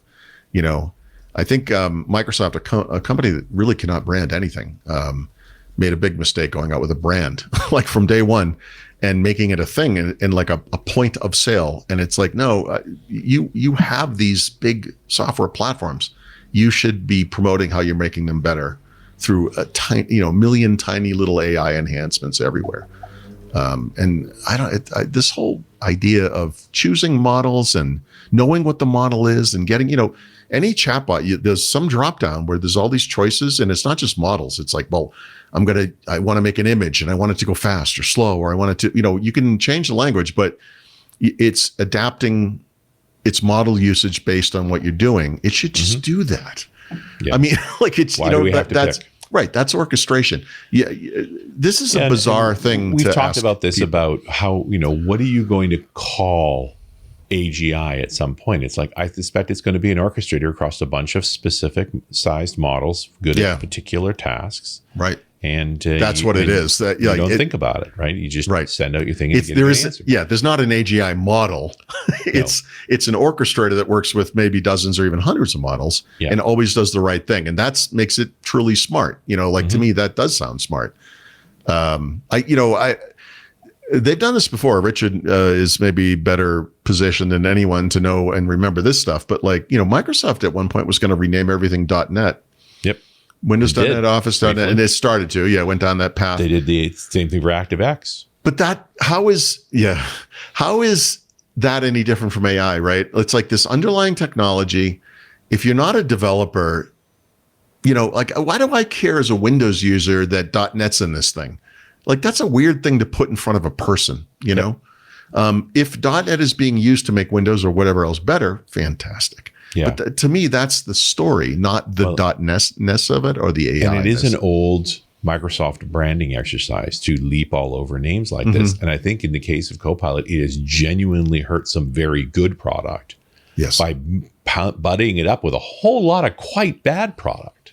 Yeah, right. And forcing some things that might have been fine otherwise to adapt to this new world where maybe that doesn't make so much sense in some cases, There's all kinds of problems here. But now, you have to also question thinking there's 120 of these things. What if they all had different names? What would that world look like? See, to me, they don't have different names because they're not products. Right. Some of them are features at best. That's right. Yeah. And we were just talking about the negative feedback loop you get, anyone who does customer service, et cetera, et cetera. But if you woke up tomorrow and your computer was actually faster, if you clicked on Explorer and it just opened, you would notice this, especially if you've been suffering from the problems that had been going on for the past, whatever, years. And to me, that's a nice thing to promote. I mean, having to sell it as AI is like, you're alienating a huge part of the population right now. There's just, for whatever reason, good, bad, and different, some people just don't want to hear it, And, it's like the Firefox, the guy from Firefox was saying this. He's like, yep, we have all these users that want to turn off AI, but then they're like, well, wait a minute. What about live translations? Like, language translation. Like, well, that's AI. And so, well, yeah, but I want that one. And it's like, okay, well, I mean, the feature isn't AI. The feature is language translation, right? Yeah. I mean, I guess it's one of those great truths, right? If you call it artificial intelligence, it's because it doesn't work. Because the moment it does work, it gets a new name. Thank you. Yes. It becomes language. Actually, that's funny that you say that because he almost said exactly that. He kind of said, he said, we need a different name for these things. Yeah. I'm like, I think we do. Absolutely. If someone tells you about their AI technology, they're basically admitting that it doesn't work. Yeah. And it does, there'll be an image recognizer. This isn't unique maybe to Microsoft, but I think Microsoft uniquely has a bigger problem maybe than other companies where, Google came up with Bard as a brand. It did not work, and they switched to Gemini, and now they're doing great. And it's not because they switched the brand, but there was something about that name that just didn't make sense to anybody. Microsoft had a good brand in Copilot. It is a good brand. It's very descriptive. It positions it nicely, I think. Yes. It's not, if it fails, it's still your fault. You're the pilot. Right. But they did too much with it. So I feel like they might have ruined the brand. I mean, they might have gotten to the point where it's like, well, you actually can't save this. It's like, we're going to get it out of the way. Maybe we're not going to see the logo as much in Windows 11 or whatever. Okay, good. But they're still selling something called Microsoft 365 Copilot. And I think we're going to talk about this in a second. But when Microsoft announces new features across what used to be called Office, it's confusing where that feature appears because there are 4 or 5 different versions of each of these apps in some cases. And then now there's the extra little bit of stupidity where it's like, well, wait a minute, do I have to pay to get this thing? Like, is this an additional thing on top of my? Yes. And the answer often is yes. Yeah. Yeah. I feel like the city is exploding for some reason. Common for you. Well, it had to end eventually. All right. So seriously. Closer. In that vein, so to speak, random, I talk about this sometimes. It's been a while, but you can imagine this giant matrix of features down one side and then the apps, they appear across the top, and it's complicated. Yep. We really need you to get out of the way. People here don't know how to drive. Please, right now. It's time for lunch. Get out of my way. So this has nothing to do with anything, but because that's happening outside, people here cannot drive. And this is a city that many intersections, including the one we're on, does not have a stoplight or any stop signs or any stop lines or anything. Oh, you're kidding. No. And it's insane. And it doesn't make any sense. For a best intersection. Right? One of the things we do for recreation here is we could be doing this on the balcony looking down at the ground there, or we could be in a restaurant, whatever. And you watch people here try to parallel park. And I've said this so many times. I have never driven this vehicle. I could get in there right now and park this thing faster than this human being who owns the car. I have seen them park 2 to 3 feet from the curb, get out of the car, look at it, try it again. I've seen them give up and just leave, even though there's enough space for 2 cars. Yeah. Like they don't know how to drive. So what you just heard was like police or an ambulance maybe trying to get by people just in traffic, like just driving around like idiot. Like they don't know how to move over. They're just, anyway. Okay. So to the matrix of features with features, apps, right? So picture something like Word, there's a native version on Windows and Mac. There's versions on mobile, Android, iOS, iPhone, and iPad. There's web versions, right? Or a web version, I guess. And they add features. And sometimes when they do, they add it to like one of them. So you get to go down the matrix and check that one box, but it's not checked across the whole line. And they just added co-create capabilities, which used to be called agent mode, to Copilot in Word for iPhone. Okay. Which is the way they described it, except if you actually read the post they wrote, you need a Microsoft 365 Copilot subscription to get that feature. Of course. So that adds to that matrix, right? Because it's not enough to have a feature and then well, in here lies the problem with calling it a feature. You expect it to just get it. You've given me all my other features from my existing subscription. This one's the exception. Yep. So good luck with that kind of stuff. So that's fun. And then I mentioned this as it happened. I kind of looked at this a little bit since during one of the breaks, but Julia Liuson, like we said, is leaving Microsoft. The CBNC story, which is the thing I almost blew the notes away for, noted that she started Microsoft in 1992, same year as Satya Nadella. Mm-hmm. First product she worked on was Access. First female corporate vice president in history for Microsoft. Helped build the first version of Visual Studio, which was owned it ever since. Yeah, and this was the second time I visited the Microsoft campus was for the reviewers workshop for the first version of Visual Studio. 1996. Yeah, I don't remember, but what's weird about that trip to me, that the thing I remember the most was Seattle is known for rain, but the truth is Seattle's mostly just wet in the air. It's not like pouring rain. Yeah. No, that day it rained harder than I've almost ever seen it in my entire life. It was like we were all standing at the big windows in one of the buildings on campus, and it looked like we were behind a waterfall. Yeah. And I was like, are we going to be okay? Today we call those atmospheric rivers. Back then we called them pineapple expresses. There you go. Yeah, it was kind of crazy. But she's been president of Microsoft's developer division since 2021. And when Thomas Domke, who was CEO of GitHub, left the company, the 3 executives who were reporting to him reported to her. Yeah. So now we have this. He was reporting to her. Oh, okay. There you go. So now I guess they were or are still reporting directly to her. So we'll see. Do we know? Is there someone? Have they announced someone is going to replace her? No. And there is an exodus of this higher leadership group all around, right? Oh yeah. And so all of this rose up to Jay now. That's right. Who already had too many reports. Jay being the guy who came from Meta. Yes. Right. Which is another part of that story, right? When you talk about all of a sudden it feels like there's a big exodus of executives at Microsoft, which there is. But there's also a giant influx of people coming from outside Microsoft, getting pretty senior leadership positions right away. And I have to think that these two things actually feed on each other, right? That they're going to, right? There will be people at Microsoft who have been around for a long time. They're like, all right, I'm next in line. Here we go. It's like, oh, we just hired some goon from, I don't know, OpenAI or somewhere else. Yeah, there's somewhere not even an AI company. And it's like, what's happening? And I think that accelerate, you get into this kind of non-virtuous cycle. And of course, part of this is developer division doesn't even exist anymore. It's now all core AI. So there was a reorg, and Julia, who used to report to Scott Guthrie for the longest time, now was reporting to Jay. It's like, well, that's a pretty big deal. And the hierarchies are interesting here because she's a president, Jay's an EVP, but in Microsoft parlance, an EVP is senior to a president. Yes. And look, there's no answer. There's no single answer. Different ways that Microsoft can be organized internally. We talked about how when Pavan did his reorg in the Windows group, he brought back parts of kind of the core part of Windows, like out of Azure and back into Windows proper. Right. That's one way to do it. Sinofsky, one of the things he did was he brought the dev stuff under Windows at one point. I feel like there needs to be a dev div, and that it needs to be external to all of these things. And that I tend to agree with you. It's just a question of, you have to ask the question, what company is Microsoft today? Because they started out as a developer tools company that got sidetracked into operating systems. And I don't think Microsoft is either one of those things anymore. I think Microsoft is now an infrastructure company.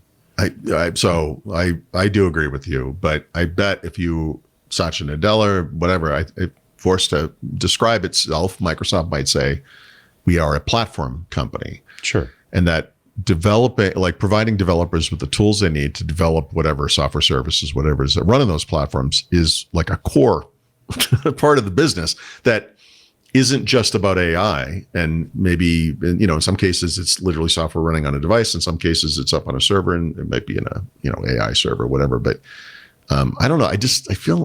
I feel like this, to me, is core to its identity as I understand the company. But then again, what you said is correct. They are an infrastructure company. I mean, well, the margins are different, and the primary asset is different.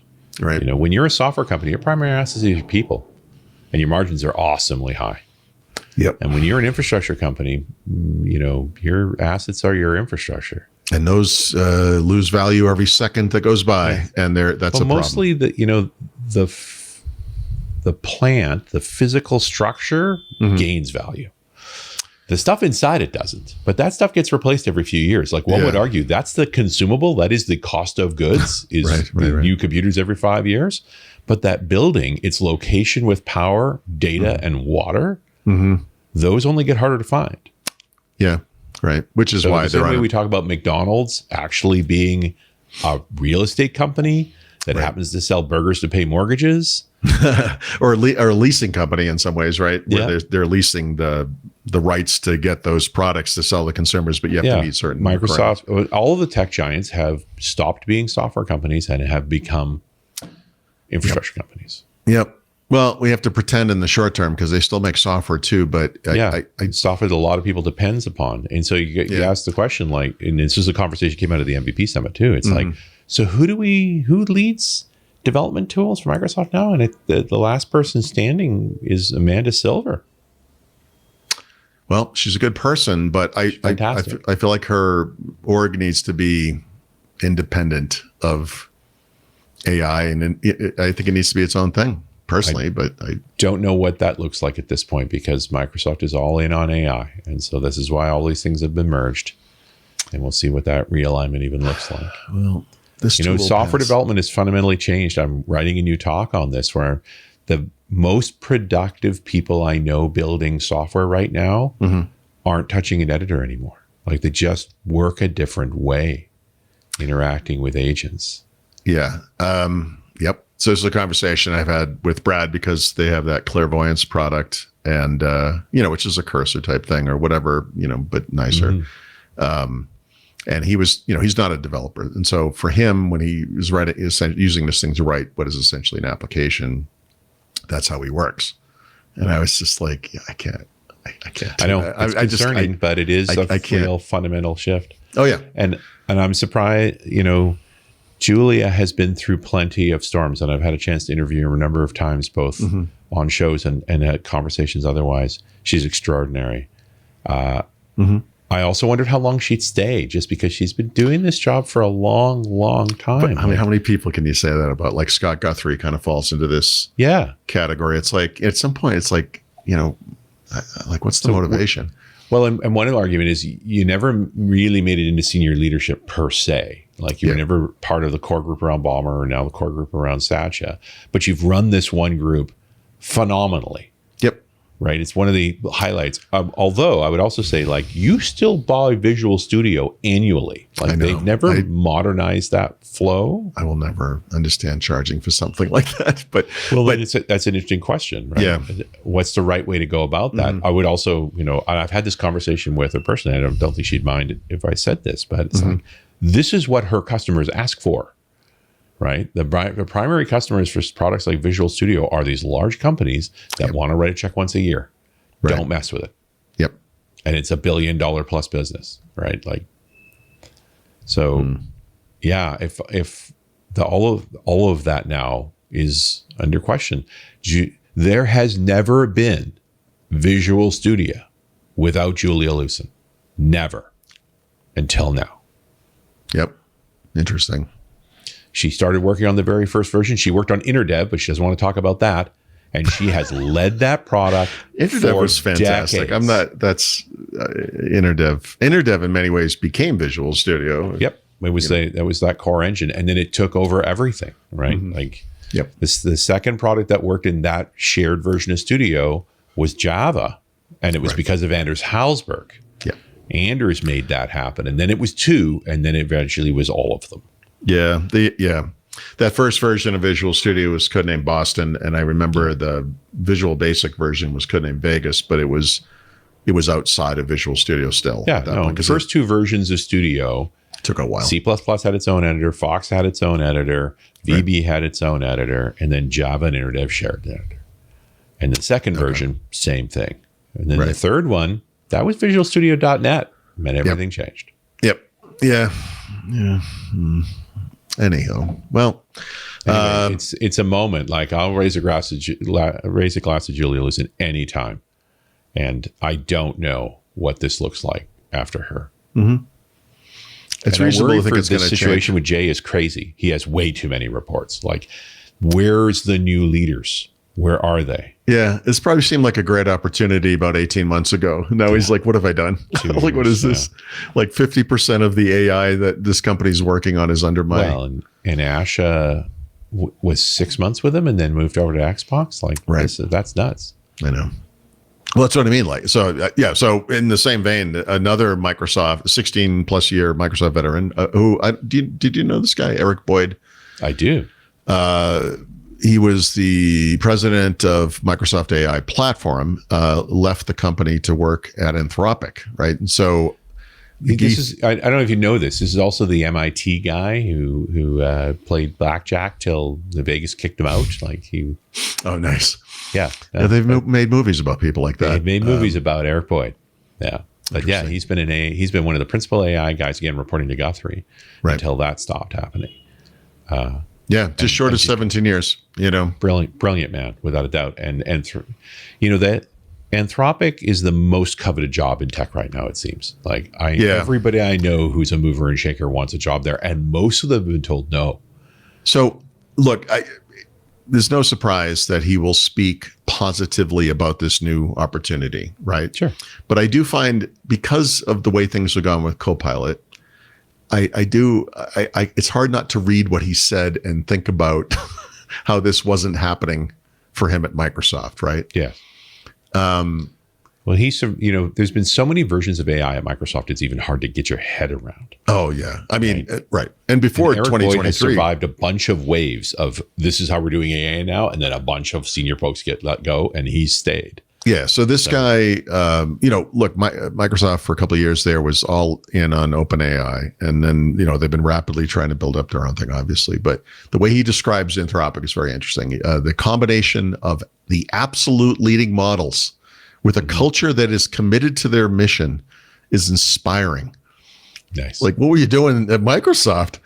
The impact of Cloud Code in the last 6 months, and particularly the last 2 months, just shows the power of what's possible. Bringing powerful AI to the world, he capitalized P on that, by the way, in a way that brings the benefits to everyone will be so important. And I can't think of a better place to make this happen. Bye, Microsoft. Yeah. Like, I mean, it's like, you know, in the same way, look, anytime you're marketing anything, it's like, we have a new version of an iPhone. Oh, the last iPhone sucked. This one's, this thing is so much better. Like, you have to kind of dump on the old thing. I've been involved in AI at Microsoft for a decade plus, and we're never getting anywhere here. I've seen a lot of dysfunction. It's going to be nice to work with a team that's actually kind of, you know, going to town on what they're supposed to be doing. Wow. So I thought that was kind of interesting. Ouch. Yeah. Speaking of Anthropic, a couple things there. Oh, one other thing there. So Anthropic early last week launched a feature of Cloud Cowork and Code, which are essentially the same product, called Computer Use on the Mac. And not quite, it was like 10 days, but like we'll call it a week later, they have now released that on Windows as well. And in the same way that there's a lot of language about warning and being careful and blah, blah, blah, whatever, in that Copilot thing I was talking about, that's what this is like too. Mm-hmm. Copilot, Cowork, whatever it's called, like the cloud, what am I looking for? Computer use, sorry. There's actually two things here. So there's computer use, which is you're sitting at the computer, you're prompting the thing, probably in a standalone app, and it can control the mouse, literally move the mouse. It can type, it can do stuff, whatever. You got to be careful, right? You know, obviously you don't want it. Go to my banking service and transfer $2,000. You know, you got to be careful with that stuff. But there's a related feature, which they had announced separately, but it's part of this, called Dispatch. And this is where it's like Anthropic's version of like Mac or Apple's handoff feature, where you have cloud on your phone and you can control your computer from there. And you can go back and forth. And so you could start something on the computer. You go out for the night. You want to check in, see how it's doing. You can see what the agents are doing, blah, blah, blah, whatever. Maybe it needs your feedback. And part of the thing you can do through Dispatch, and aside from the normal cloud interactions, whatever, is have it control the computer remotely. Yep. And again, when I talk to the best developers I know building the best software with these tools now, their primary interface is their phone. That's incredible. Because they're not sitting at the desk anymore. Yep. It's incredible. I mean, and it's two-way, by the way. The agents are finishing work and pinging the phone and then notifying where I'm at on this thing. Right. So this is what this reminds me of. 30 years ago, there were things, there still are things like this, but like Dragon Naturally Speaking or whatever, or which I think started as an IBM research project or whatever it was. But I remember reading about this stuff, and I've tried different voice control things over the years, of course. But I always sort of imagined like the second half of my career would be me sitting in a lounge chair speaking articles, you know, like that's how I would write. And I can tell you from having tried this many times, it's horrible. And so it's amazing to me that developers can wrap their heads around working that way, that they're essentially having a conversation. Maybe they're typing the prompt in, I don't know, but I bet a lot of them are speaking it. Yeah, most of us are speaking. I would think so. Right. And then, of course, they're describing the intent of the next prompt they want generated. Right. Yep. And then the thing comes back. You might have multiple agents out doing whatever task. They come back. Either they need they have a follow-up question or whatever it is. They have to need your permission to do something, or maybe they finish the task and they want to tell you they've done it. And then it's interacting with you. And then you continue the conversation. And at the end of this little episode, you've created something, you know, maybe an app or whatever it is. And I think for a lot of developers, this is like a retirement moment. This is like, no, I did all the XML bullshit. I did the. Hey, we're just talking about you right now. You got anything to say to us? Nice. Yes, you are not necessary. You are the weakest link. Actually, I didn't hear it for some reason, but that's funny. Yeah. It's like, hey, can you hear me? I don't know what. Oh, there it is. There you go. We were just talking about you. Do you have anything to say for yourself? Jeez. Huh. Maybe it's only hearing me half the time. I don't know what's going on there. But yeah, I do it with Telegram actually on my phone, and it works quite well. I can talk into my wristwatch, right, and it talks back to me in a nice British accent. I have to say, oh, you're just typing now? Yeah. Okay. This is the future I think a lot of us expected. You know, maybe we weren't thinking software development, I don't think, but you know, like there's all these outcomes here that are so fascinating to me, like how this will impact things that are not like straight up software development. You know, the idea that you could, as an individual, like 3D print a part for a car that's not made or supported anymore.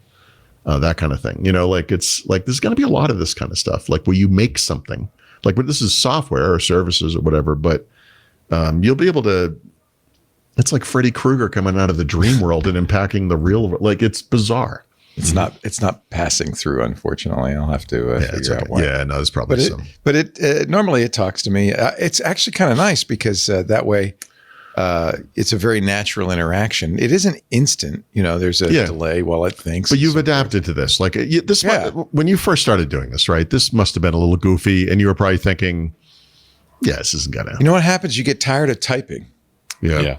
And you want it to. It is prose. You're not coding. I mean, when you're coding, you're typing. Obviously, you're not going to speak your code. But this is prose, so you're just Yeah. And often, you know what you want, and and it can be very casual. And by the way, the dictation software I'm using here, Whisper from OpenAI, is 100% better than anything I've used on Mac or PC. I mean, they've really nailed it. It's much more accurate. I was in the habit of saying comma, period, new paragraph. Yes, I still did. See, I did. And now it types it, and it's so annoying. It's like, no, you don't need to say that anymore, Leo. Knock it off. I can type on a full skies keyboard, like a computer keyboard, very well. But when I get down to a phone, suddenly I'm like, like I just, so I speak it's a lot terrible of my on the phone. It is. Like if I have to write a text message, I usually speak, but I will do that. I'll say comma, and then you know. Well, Siri needs that, but Whisper does not. Yeah. And it's pretty accurate. I had to change the name of my bot, though. I was calling it PAX, P-A-X, but it kept spelling it P-A-C-K-S. Yes, so right. I had to change it to something less ambiguous. I call it Jeeves now. Nice. And I don't think there's any other way to spell Jeeves. And then this is quick, just because I thought it was just worth mentioning these two Google things. One, Google, it will spend the rest of its existence promising people that it's not using their data. Well, it uses their data, but remember the Gmail man thing from Microsoft? We don't read your emails, but Google does, that kind of thing. So Google stopped reading people's emails quite some time ago.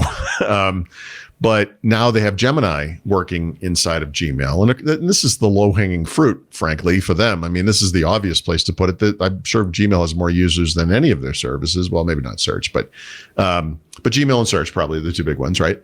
And so now you can, we've gone from here's some proposed responses to like, you could just use this thing as an active partner and compose emails, and, it can write it from scratch, and you can edit it and blah, blah, blah, whatever.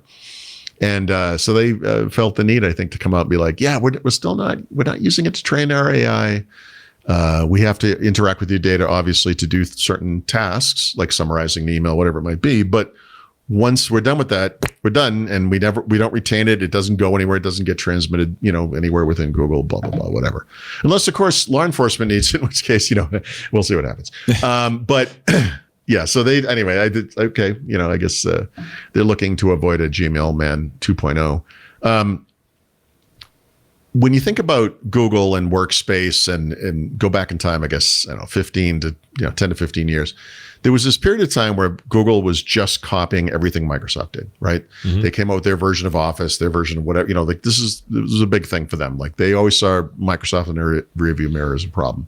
And I mean, Microsoft was also afraid of them, right? Like Google Workspace and Google Docs, like being online and collaborative, the way Google should be.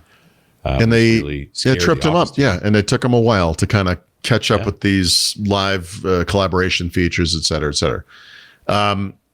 But for a long time, they were in similar spaces. I mean, you could get Testing 1, 2, 3. Can you hear me on the MacBook? Sorry, it started working. Just like a real British person, late. But Google at some point, I lose track of this stuff, but if you pay for Microsoft 365 as a person, you get a terabyte of storage. With Google, it's been 2 terabytes of storage. And then more recently, they've changed the names of these things. So they have Google One, but under that, they have something like Google AI Pro, which I don't remember the name it used to be, but now it gives you all these Gemini rights, right? Usage rights every month, et cetera, et cetera. But it's been 2 terabytes of storage. It's been a good deal. They just raised this to 5 terabytes of storage. Wow. Yikes. Yeah, I noticed that. It was wild. I paid $20 a month. I didn't even know it was the AI thing. I thought it was just my regular Yeah, Google One services. Yeah, it is technically 5 terabytes. That's incredible. What am I going to do with that? You're going to load it up with data that Google's going to train on. That's there you go. I should have thought of that. I know how to get more data. We'll give them space for their data. No, I'm not saying they do. They do look at your data. We know that. No, they do, because if you have pirated movies on your channel, they'll let you know. Well, that was always the excuse in Gmail. It's like, well, we have to look for spam and everything. It's like, okay, but you were doing more than that. So yeah, I mean, yes, whatever. There's security stuff. One of the things I didn't mention in my laundry list of those things that are in the Copilot terms of service is that there is a clause. One of the other things in there is there may come a time where a human being, manual access to your Copilot data will occur, meaning a human being, and law enforcement would be one of those scenarios. And the basic advice was like, so if you don't want anything embarrassing to come out, you might want to not discuss it with a Copilot. Yeah. I think would be the case here as well, I would assume. I've been writing email on the basis of I'm prepared to talk about this in court if necessary. I mean, I think the same standard applies. You're going to send anything over the internet. Mm-hmm. Just consider what you'd be willing to tell a judge. Right. Because So anyway, I just strung it out there. If somehow, like, Gemini's in a good place right now, if you were looking at this and were thinking, this seems like a pretty good deal, it actually just got a lot better. So if like that storage thing matters to you, like 5 terabytes of storage is astonishing. I don't mean to pull a Bill Gates, but you'll never need more than that. Well, I mean, I feel like that would be fine for me for the rest of my life. I think it seems like a lot, doesn't it? It's a lot of storage. Like a lot. Yeah. It doesn't seem like something that will stay. Is $20 a month for 5 terabytes alone? Is a better deal than anybody else? That's what I'm saying. Right? But you get all the Gemini stuff, and you get all the other stuff. You get Nano Banana. Yep, it's really kind of incredible. So wow, just Google, you're so amazing. I just can't stop recommending Google products is the problem. So, all right. Well, this might be a good time to pause and let's see. Should we let the AI take pause over the sucking up to Google and see if it'll talk? Hello, Paul. Hello, Richard. Great to be on Windows Weekly with you. Now, this episode of Windows Weekly is brought to you by Cashfly at cashfly.com/twit. Thank you, Jeeves. You may go now. Cashfly. Cashfly. God, they pronounce everything differently in Britain. I spelled it all out for it, but I guess it couldn't quite figure it out. Oh, well. Yes, let's do the Cashfly ad, and then we will continue on with this thrilling and gripping AI-powered edition of Windows Weekly. I want to get it to the point where it can talk and have video, so it could actually become a contributor. You're like, this is going to persist when I'm just step away from the console. I did train it with my voice, so. This is like 1 week we're going to be like, is that Leo? That looks. It's going to be like a lollipop face on a stick. You're like, hey, is that Leo? I don't know. He sounds like Leo. Clutch cargo lips. Yeah, exactly. Hello, ball. You're like, wait a minute. This episode of Windows Weekly is brought to you by Cashfly. If you're listening to this right now, Cashfly probably had something to do with it. They have powered Twit's content delivery practically since day one, and we are very darn happy about it. Cashfly has been the performance-obsessed CDN for over 20 years now.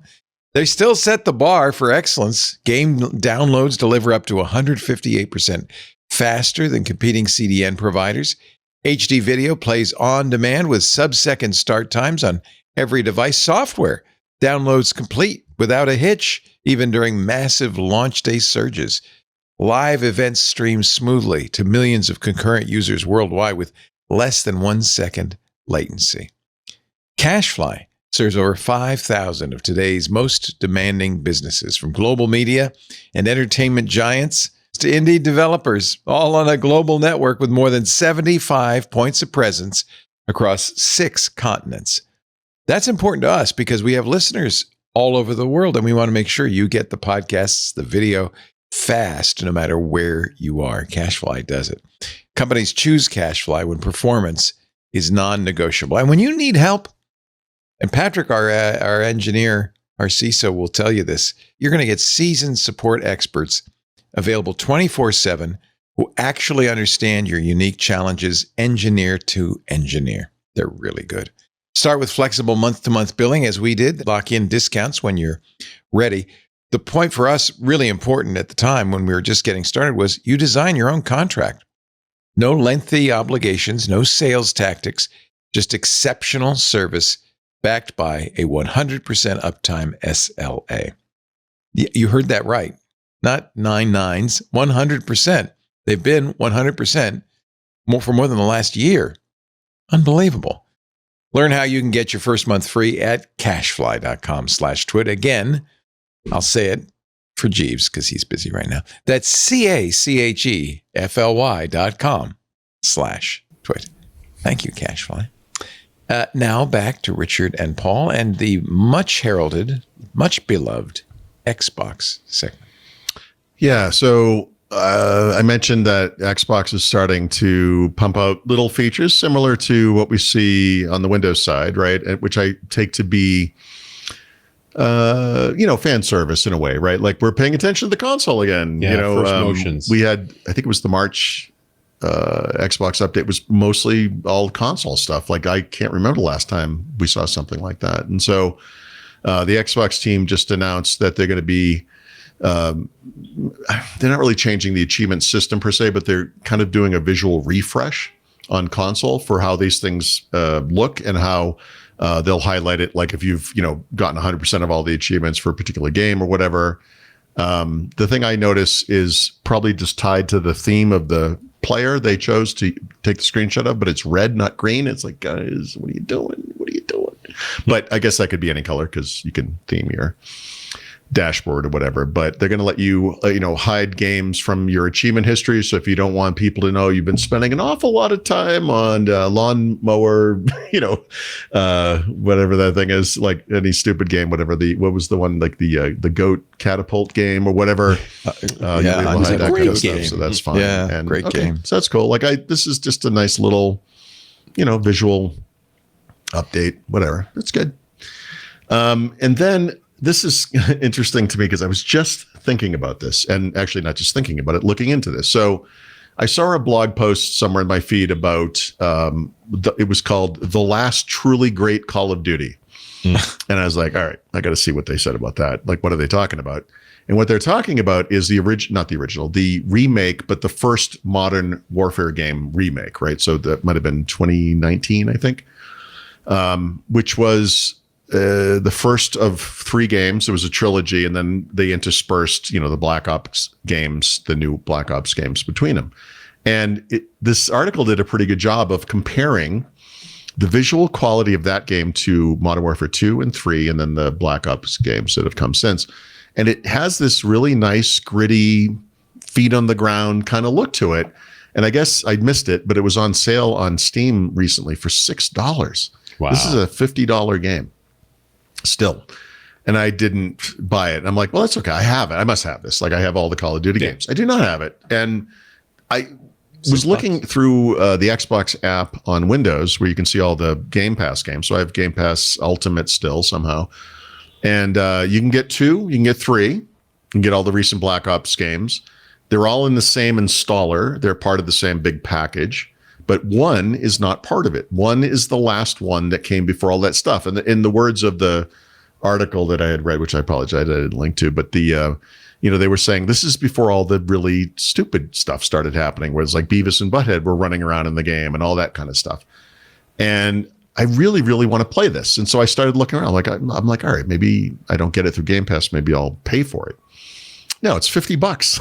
I'm like, okay, I'm not paying $50 for this thing, but anyway, it's coming back to, obviously it was in Game Pass, but for some reason, this is one of the Call of Duty games that's not in Game Pass as we speak. But starting next week, I think it's the 14th. Is that the right? No, April 17th. It's coming back to Game Pass Ultimate, Premium, and PC Game Pass. Nice. So I'm going to look at that when that happens. But this is the first half of April kind of list of new games going through Game Pass. It's pretty lengthy and actually it looks pretty good because some months you're like, what's going on here? But Elder Scrolls 4, Oblivion Remastered's in there, EA Sports NHL 26, Modern Warfare, like I said, Hades 2, Football Manager 26, PC and console.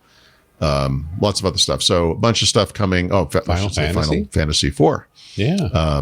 Across all platforms as well. So a bunch of stuff there. So that's good.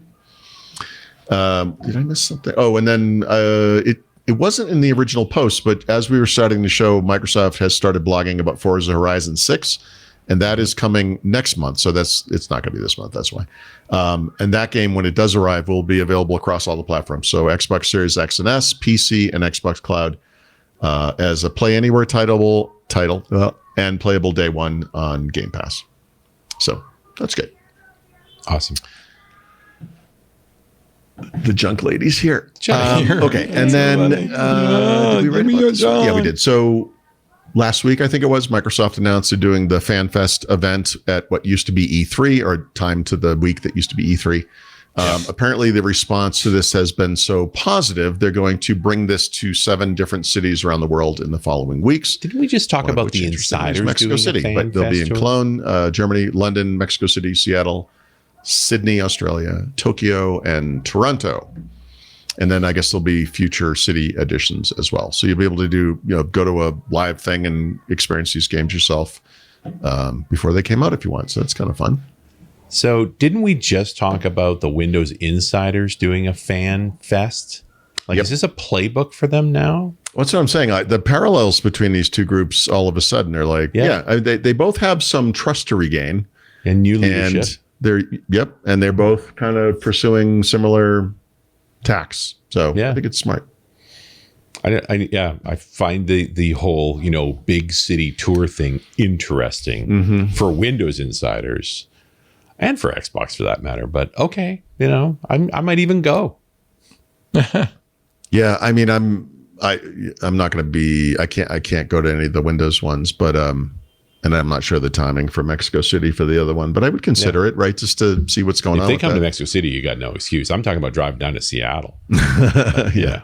Well, I mean, if I was home, I'd have to go to New York, but that's a 2-hour trip, each way. Yeah, it's still, Well, if I make the journey down south, and it ends up being a bunch of things, so that would just be of course. No, that makes sense. Yeah. Anyway, cool. Anyway. Right. I don't know what happened there. Sorry. It's okay. The back of the book is coming up next on Windows Weekly with Paul Thurrott and Richard Campbell. We want to send a special thank you to our Club Twit members, the folks who make all of this possible. Without Club Twit, I don't know if there would be a Windows Weekly. I'll be frank with you, because you pay about 30% of our operating expenses. Without Club Twit, we'd have to make some serious cutbacks. And I don't want to do that. I like the shows, and I think the shows are valuable. If you think they're valuable, that's the best way to show it. Twit.tv/clubtwit. It's $10 a month. You do get some benefit. I'm not saying you're just doing it out of the goodness of your heart, although that's certainly a part of it. But you also get ad-free versions of all the shows. You wouldn't even hear this moment of begging. You get access to the wonderful Club Twit Discord, a great place to hang out, chat with other like-minded, brilliant people. You also get special programming we do just for the club, including our AI user group, which is coming up on Friday. We do special interviews. Recently interviewed Cindy Cohn, the director of the Electronic Frontier Foundation. There's Stacy's Book Club, Micah's Crafting Corner. He's doing paint by numbers. You can bring any craft. It's really just a chill hang of an evening. He does that every month. We've got a photo segment every month. Johnny Jett talking travel every other month. There's just a lot of great content that we make because we can, thanks to you and your support. Twit.tv/clubtwit. Join the club. We'd love to have you. But enough of that. Now it is time for what we call the back of the book. We kick things off in the back of the book with Mr. Paul Thurrott, who was once again migrated to the far right of the screen. There we go. And his pick of the week. Yeah. Or tip of the week. Yeah. So if you have a PC and you're like, I'm going to put Linux on this thing. I've been doing a lot of that this year. And then this month I've been kind of writing about it a little bit. But one of the big mysteries to me was, well, how does like gaming work on Linux, you know? And the thing I've learned is that if you can first get it installed on the PC you want to use this thing on, if you have an NVIDIA GPU especially, but whatever GPU, you can install those drivers, right? Actually, all you got to do is like load Steam. Like Steam puts the Proton emulator and all this stuff onto the computer, and that's the kind of key. But before I understood like how that worked, I was like, well, okay, but what like what games could I play? Like what would make sense, right? And so recently I tested some Windows games on Windows 11 on ARM, and the only computer I have here like that is like the lowest end, you know, Snapdragon X, like not Plus, not Elite, just like lowest end one. So I was like, well, I don't want to overwhelm this thing. I know it's not going to play Call of Duty, but I put Alan Wake right on there, and it ran fine. Like it runs great. I was like, oh, that's kind of interesting. So I started with that on Linux, and that also runs great on Linux. I'm like, that's nice. But I'm like, I don't want to just like, you know, guess, right? There must be a way. And I don't really think about Steam or play around with Steam. And I find Steam to be mostly annoying, frankly. But here's a little tip for anyone doing this. Steam supports something called collections, right? And there's static and dynamic collections. And collections are basically just a subset of your game library. So I have like 82 games in my game library. And you can filter it by different things, right? And one of the things is if it's certified or will play on Steam Deck. So when if I create a filter, which is I create a collection where the filter is just, I only want to see those games that are certified to run on Steam Deck, which, you know, Steam Deck is a fairly low end computer, right? So if you have this older computer, you want to put Linux on it, maybe you want to play games on it. So that whittled my list down. I'm doing this off the top of my head, but I believe it was down, I think it was 20 games. And I installed, you know, like Doom 2016, Control. I've tried a few more since. I've Resident Evil Village, which I always call Village for some reason. And they actually run great. And like, that's actually kind of a cool way to do it. And in my case, when I switch it to like games that are just playable, I think it goes up to 60 or maybe 62 games. And I haven't tried those yet, but that's kind of a neat way to test gaming on Linux. So it's good to know about. Awesome. Yeah. And in the sense that I've turned into like someone who's just not faithful to any browser because I have to keep switching browsers. Google Chrome this past week added 2 features that other browsers have had forever. By which I mean telemetry and tracking. No, sorry, vertical tabs. They invented that.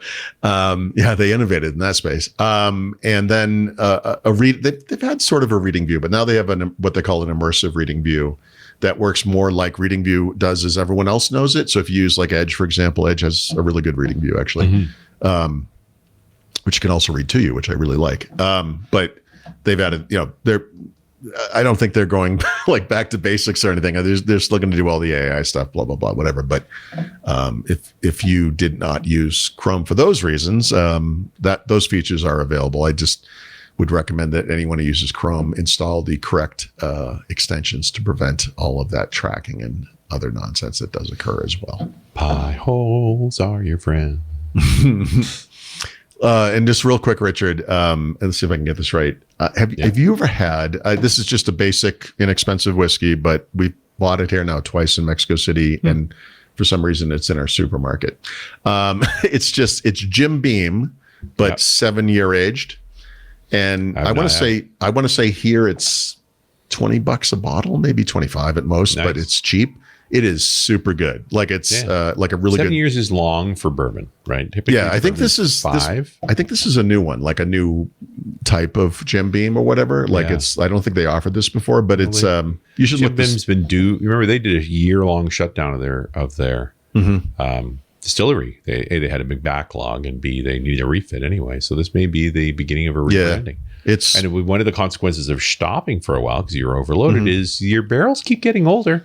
Yes, that's right. So they're like, hey, we should sell this as something because it is different, and it's just good sipping whiskey by itself. Like it's really good. Because typically your problem, I remember this doing is the Maker's Jim Beam Mark. Black. Yes. Now they put an age statement on it. That's okay. what- that's You're what's saying it was just a changed. rebranding of the existing thing. If for some reason, I just looked it up on the Whiskey Advocate. so what does it say how much it costs in the US there? yeah, it's $38. $38. For some Suggest reason here retails 25. It's in, yeah, I was going to say it's 20. I want to say it's 20 or maybe $25. I just looked on, a local website. and it says This is 38. surprisingly good. Like it's Yeah. Nice. Yeah, it's very good. Yeah, So very- it's Jim Beam Black, but now they have an age statement. There you go. yeah, people are more willing to tolerate those ages, I think. Yeah. I don't think most people know that bourbon's typically only 5 I think years this is a major improvement over the regular Jim old. Beam. Good for them. Does it have a handle on it? Because my mom really likes that. No, it's not. It's not Only in when what I it's would call a 1.75 chuggable container.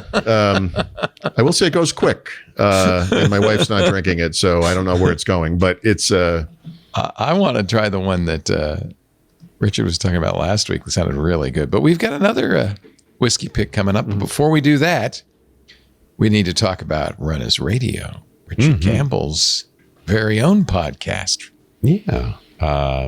After an unusual short show last week, this show is far more traditional, talking about securing AI agents. So Niall Merrigan's an old friend of mine, known him for many years. He's worked in Microsoft. He's worked out. He's an Irishman living in Norway with a family and stuff. And so he's been in the oil industry for forever and mostly in the security spaces. He does a lot of stuff with missing children and things as well. He's a very cool guy. So he's full in on the impact of injection attacks and a lot of the AI related problems. So there's a ton of links in this show as we hammered through what's been happening for exploits utilizing LLMs. And specifically we went into what happened at ServiceNow, which was a fairly serious escalated privileges attack utilizing prompting, like literally hijacking the prompt and ending up with additional credentials. So there's now new tooling coming into play to help you manage some of these problems and to help, do this thing they call task adherence. So focusing on this is all you do. You don't do anything else. Don't go outside of this. And I think we ultimately wrapped up talking about the fact that OWASP now has a category of documentation specifically around securing agentic applications. So a great thorough cap from a guy on the front lines battling these tools for his companies right now and willing to share his advice. So progress is happening on all fronts in these areas, and this is one of them. RunAs Radio 1031. Yeah. As they say, just dropped today at runasradio.com. Yeah. Now. Yeah. I did the 1000th show with Paul last fall. And that's cool. We have episode 2000 of .NET Rocks in the can. Won't publish till the end of April, but we did it at the MVP Summit in a giant party. So yeah, that was an experience. Oh, fun.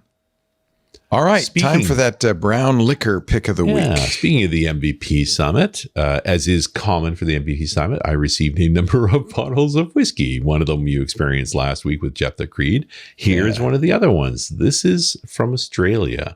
Ooh. So Chris Goosen, who's an MVP and is a big fan of the show and the whole whiskey thing. Last year, he brought me the bottle of Dark Harmony number 3 from Tasmania. Yeah. He's from Australia. And so he sweats a lot about what whiskey to bring. So a few things we can notice on it's pretty straightforward labeling. It's a 500 ml bottle. This seems to be a standard practice now in Australia because the whiskey is quite expensive. So they're just making smaller bottles so you don't have as big a sticker shock. You just get less. Lucky you. And we met up at the Aloft bar and had a long conversation, talked through this stuff and had a good time together. Now, what is Carawa? Well, Carawa is a small town in New South Wales. It's about 600 kilometers, 380 miles west of Sydney. So inland, away from the water. It is on the north side of the Murray River. And you've probably not heard of the Murray River, but it's the largest river system in all of Australia. In a country that's remarkably deserty, this southeast corner is where the water is. And so the Murray River runs about 1,500 miles, 2,500 kilometers, starting in an area they call the Australian Alps, which is very aspirational, down in the southeast corner. And the river itself then runs northwest across an area they call the Murray-Darling Basin, draining through Lake Alexandrina, and then ultimately into Long Bay, into the ocean, not far from Adelaide. So you're starting out, way in the southeast corner, south of Sydney, and then going all the way as far as almost to Adelaide. So it's huge system. And most of that river defines the border between New South Wales and Victoria, the two provinces in the southeast corner there. Now, Aboriginal people have been there literally for millennia. This is the traditional lands of the Bangarang and the Wiradjuri peoples. And in fact, the word in Wiradjuri for a rocky river crossing is Korowa, which is what's there. So the Europeans show up in the 1840s. The first town built in that area was on the south side of the river called Wangagana. And then eventually there was a bridge built across, and they started building on the north side. That became Korowa. It's a major grain growing region. So by the 1870s, there's all kinds of grain. And the Murray River is quite navigable. So they're using that to move product out. It's your highway when it's the 1800s. And so around 1920, a large flour mill was built in Korowa by the Roller Flour Milling Company. And so even though it's a relatively small town, it became this hub of business activity going via the river. In 1893, there was the Korowa Conference, which, while not the definitive meeting, was one of the anchor points for the creation of the Commonwealth of Australia in 1901. So those sort of claim to fame of a relatively small rural town. The mill was built in the 1870s, but it burned down in 1920, and then they built a bigger one. And again, it's 1920, so they have their own heating and power system, its own boiler, 14 sets of rollers, a bunch of grain silos, massive thing. And again, all this business was grain being processed at the mill and then flour shipped down the Murray River to be exported. The mill shuts down in the 1970s, and a bunch of different proposals go by. Ultimately, the council buys the derelict mill in 2001, initially for a waterworks project that doesn't happen. In 2009, it gets sold to a father and son team, Neil and Dean Druce.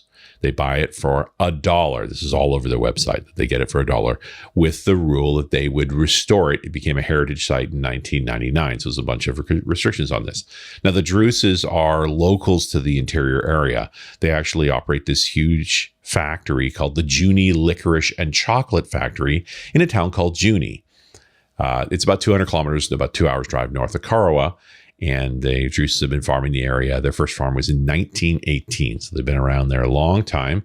The grandfather, Pappy Drew, was one of the first organic farmers in the area in the 1960s. So Neil Druce had, this is the son, or now considered the father, purchased and restored a 1930s flour mill in Junee to make into a chocolate factory. Well, it's initially a licorice factory because licorice actually uses grain and they're grain growers, and then also got in the business of chocolate. So Australian licorice is the best licorice. It's amazing. Yeah. And so, the whole point of the restoration is to keep the original character building and so forth. And so they were basically repeating their success down in Korowa by getting the old flour mill and doing a restoration, keeping the character. So the son, Dean, moves to Korowa, starts staffing up with local people while the renovations are ongoing. Most of his staff is under the age of 30. And since they've already done this up in Junee, they know the retail side. They open a cafe, open a store, they're selling chocolate and licorice and so forth. Lots of community engagement, sponsoring events, that kind of thing.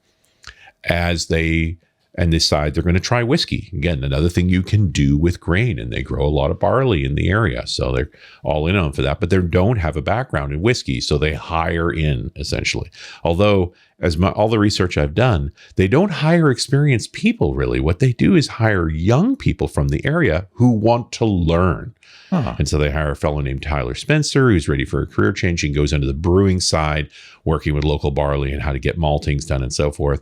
And they hire a guy named Bo Schillig to get educated in doing the distilling. They call him the dreaded distiller because he happens to have dreadlocks. And I don't think he made whiskey before he got into this job. So, and they build out a local distillery, craft scale, so not too large, but stainless steel washback, standard yeast strains. The environment is, of course, Australia, so it's still very hot and with very mild winters. So they have an overaging problem without a doubt. They get stills made locally by Burns Welding and Fabrication. Very fancy name, but out of Griffith, North South Wales, so not too far away. And they use existing barrels. So mostly wine barrels, because again, that's the growing area. West of there is an area called Barossa. And so they're using lots of wine and port barrels from that part of the world, but they do acquire a certain number of ex-bourbon barrels for doing aging. And the rack warehouse is in the flour mill. The flour mill is massive. So even with the cafe and the tour areas and all of those sorts of things and the distillery, still plenty of places to store whiskey as well. So the restoration starts in 2009. They don't start actually doing distillation until 2018.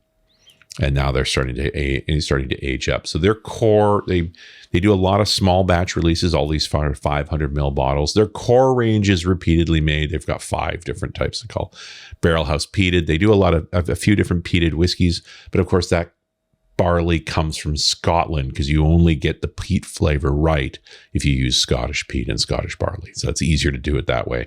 But wherever it's non-peated, like their Bosque Verde, that's family farm barley. And then they have various different barrels, aged in port cask, aged in Australian muscat casks, that sort of thing. And then there's single barrel editions, and that is what Chris brought me. So this is called the Peated Single Barrel American Oak Tawny. So it's not aged in an American barrel, actually. This is a barrel from a winery called Old Redemption, and they make tawny ports. So the barrel is American oak that they imported, but they actually aged it from Old Redemption, which is in the Barossa. And it was a huge barrel. It's a 300-liter barrel. That's very big. And I don't know exactly how much time they put into that, but there's only 530 bottles. It's a single barrel. They literally called the barrel 512. So 530 barrels. No, you cannot buy them. They're all gone. They're in collectors now. When it was available, they were 195 Australian dollars. So about 150 US. It's 60.6%. So for an afternoon drink, this is going to be a poke in the eye. And you'll notice I just opened the bottle. I know nothing, right? I'm just going to taste this cold. Chris Goosen has never steered me wrong. So I don't smell peat. Good. I do smell alcohol. There's no doubt there's 60% in there. Oh, I taste the peat for sure. Yeah. Yeah, this definitely got that peaty kind of, it's not really powerful. This is no Octomore or anything like that. Boy, it went down nice. My goodness gracious. Very warming. Like that sort of coffee cake rich. Wow, that's amazing. Just a sort of big, rich, like my mouth is literally watering to drink more of that. It unfortunately doesn't look like you can. You can't order it. It's nowhere to be found. Yeah. There are other single barrel editions out there, so you could do that. 195 Australian dollars, and it's a 500 ml bottle. Wow. So, you're getting less. But this is typical of Australian, and largely this stuff is not exported. You have to get this in Australia. It was brought to me from Australia. Nice. But it's a stunner. Is it typical to have a peated whiskey from Australia? Yeah, no, it's unusual. And again, that is Scottish barley. Whenever it's peated, they are ordering it from Scotland, already peated to specification. Which is normal. That's the same thing the Japanese do. Pre-peated. Okay, pre-peated. Well, when we did the Scottish whiskey series, I talked about in the modern barley today, you don't do your own maltings, right? Okay. That's a very unusual thing. In fact, and Corowa doesn't either. They have a brewery in town. The brewery does the maltings and sends them over the grist. So already ground and good to go for them to go directly into the wash. We need a Cristalino for peated whiskeys where it removes the peat.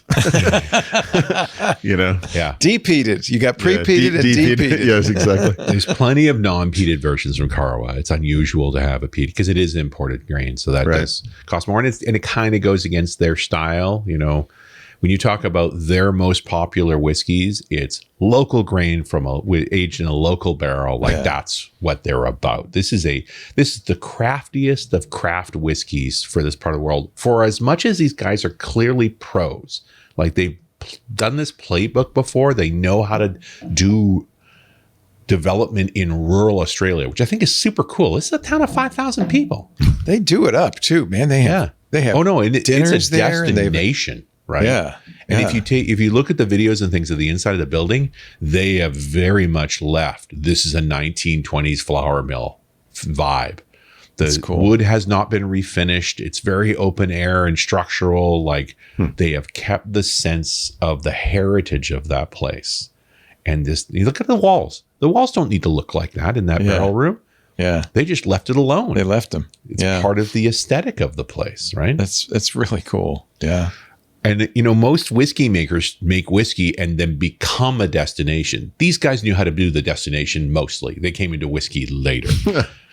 But I love that they got local people trained up to follow good patterns, to do the thing. Isn't that great? And they're making good whiskey from it. Yeah. Isn't that great? Yeah, it's very cool. It's backwards to the normal approach. Yeah. And yet it's got a real honesty to it. Like, you can't not take these guys seriously. They're doing a cool thing. A young group of people making really interesting whiskey. And it's good. That's really It's cool. fantastic. And I'm not a big peated whiskey guy. There's your dreadlock whiskey. That's him. Yeah, that's Bo. That's the dreaded distiller right the there. dreaded distiller. Yeah. They're all Australian football players, these guys. Oh, no kidding. Oh, for Aussie fun. They're rules not is the pros. best. Yeah. Oh, it does. Yeah. That is They're the not best pros. They're sport not damaged ever. enough for that. That's a lot of injury. That's a crazy game. Yeah, but they were all friends, and they're all, like I said, young people. So say young people with a playbook from dad on how to do this, you know, just like what they're doing up north from them. And they've really kicked the town, right? Just done a huge thing and made some really, really interesting whiskey. Nice. Really cool. Hey, I was delighted. It's a And, travel you know, log every time you do this. I love it. Chris Goosen scores again, man. That these guys 2 for 2. He got me totally enamored of Tasmanian whiskey. There's no repeat to this. Carawa is a unique thing, but I've never wanted to spend time in rural Australia more than this now. Oh, to go boy. in there and try to check some of this stuff out. So absolutely delight. How cool. The post of this, I got to tell you, I feel like I've now like smoked a cigar. Like I'm all kind of smoky and raw. That's like why Paul and I know are this not- is not going to. Yeah. This is not Jeff the Creed. Like my Jeff the Creed is almost half gone, right, from last week. Like because you can it's sip too and good. sip and sip. Yeah. This is going to be deployed when I'm smoking briskets this summer. There you go. That's when this is going to come out. When this air is full of hickory smoke, because I've been running a batch of brisket. I'm going to be sitting with my friends because it takes hours and hours. This is what you would sip. Because you smoke on the inside while you got smoke on the outside. I love it. Yeah, Very that's good. Thank you, Richard Campbell. Richard's whiskey segments are collated on a YouTube channel. You can find it if you go to somethingweirdfrommycloset.com. There are more than 100 of them there. It is a tour of the world and adult spirits, and it is really awesome. And we will eventually add this one. Kevin slowly is adding everything as they go. He's had a burst of action there, so it's we're getting closer. I love it. Thank you, Kevin. We appreciate it. Kevin King, our editor and producer for the show. Richard's also at RunAsRadio.com. That's where you'll find his podcast, .NET Rocks, and RunAs Radio. And he joins us right here every Wednesday, along with Paul Thurrott from Thurrott.com. LeanPub.com is where you'll find his books. And actually, if you join, become a premium member at Thurrott.com, you'll get all the books as part of the membership, which is a great deal. So save your money and join the website, Thurrott.com. We do Windows Weekly of a Wednesday, 11 a.m. Pacific, 2 p.m. Eastern, 1800 UTC. You can watch us do it live if you're in the club. Of course, Club Discord would be the destination. Everybody, though, can watch on YouTube, Twitch, X.com, Facebook, LinkedIn, or Kick. 6 different places you can watch and chat with us. I'm watching all 6. After the fact, on-demand versions of the show available at our website, twit.tv/WW. There's a YouTube channel dedicated to Windows Weekly, at Windows Weekly. And if you go there, it's a great way to share bits of the show. You can clip them out. Of course, the best bit is already clipped for you, the whiskey bit. But maybe you want to share the Xbox bit. We haven't made an Xbox playlist yet for Paul, so you can do it yourself at YouTube. After the fact, on-demand show is also available from your favorite podcast player. In fact, that's the best way to get it. Just subscribe, audio or video, and you'll get it automatically as soon as it's done. Thank you, gentlemen. Have a wonderful week. You too. Are you hitting the road next week? The last one is the Don Julio we did together in January. So We're pretty close. That Don Julio 70 was an experience. Aren't we all jealous now? We'll see you next time. On Windows Weekly. Bye-bye. Hi there, Leo Laporte here. I just wanted to let you know about some of the other shows we do on this network. You probably already know about This Week in Tech. Every Sunday, I bring together some of the top journalists in the tech field to talk about the tech stories. It's a wonderful chance for you to keep up on what's going on with tech, plus be entertained by some very bright and fun minds. I hope you'll tune in every Sunday for This Week in Tech. Just go to your favorite podcast client and subscribe. This Week in Tech from the Twit Network. Thank you.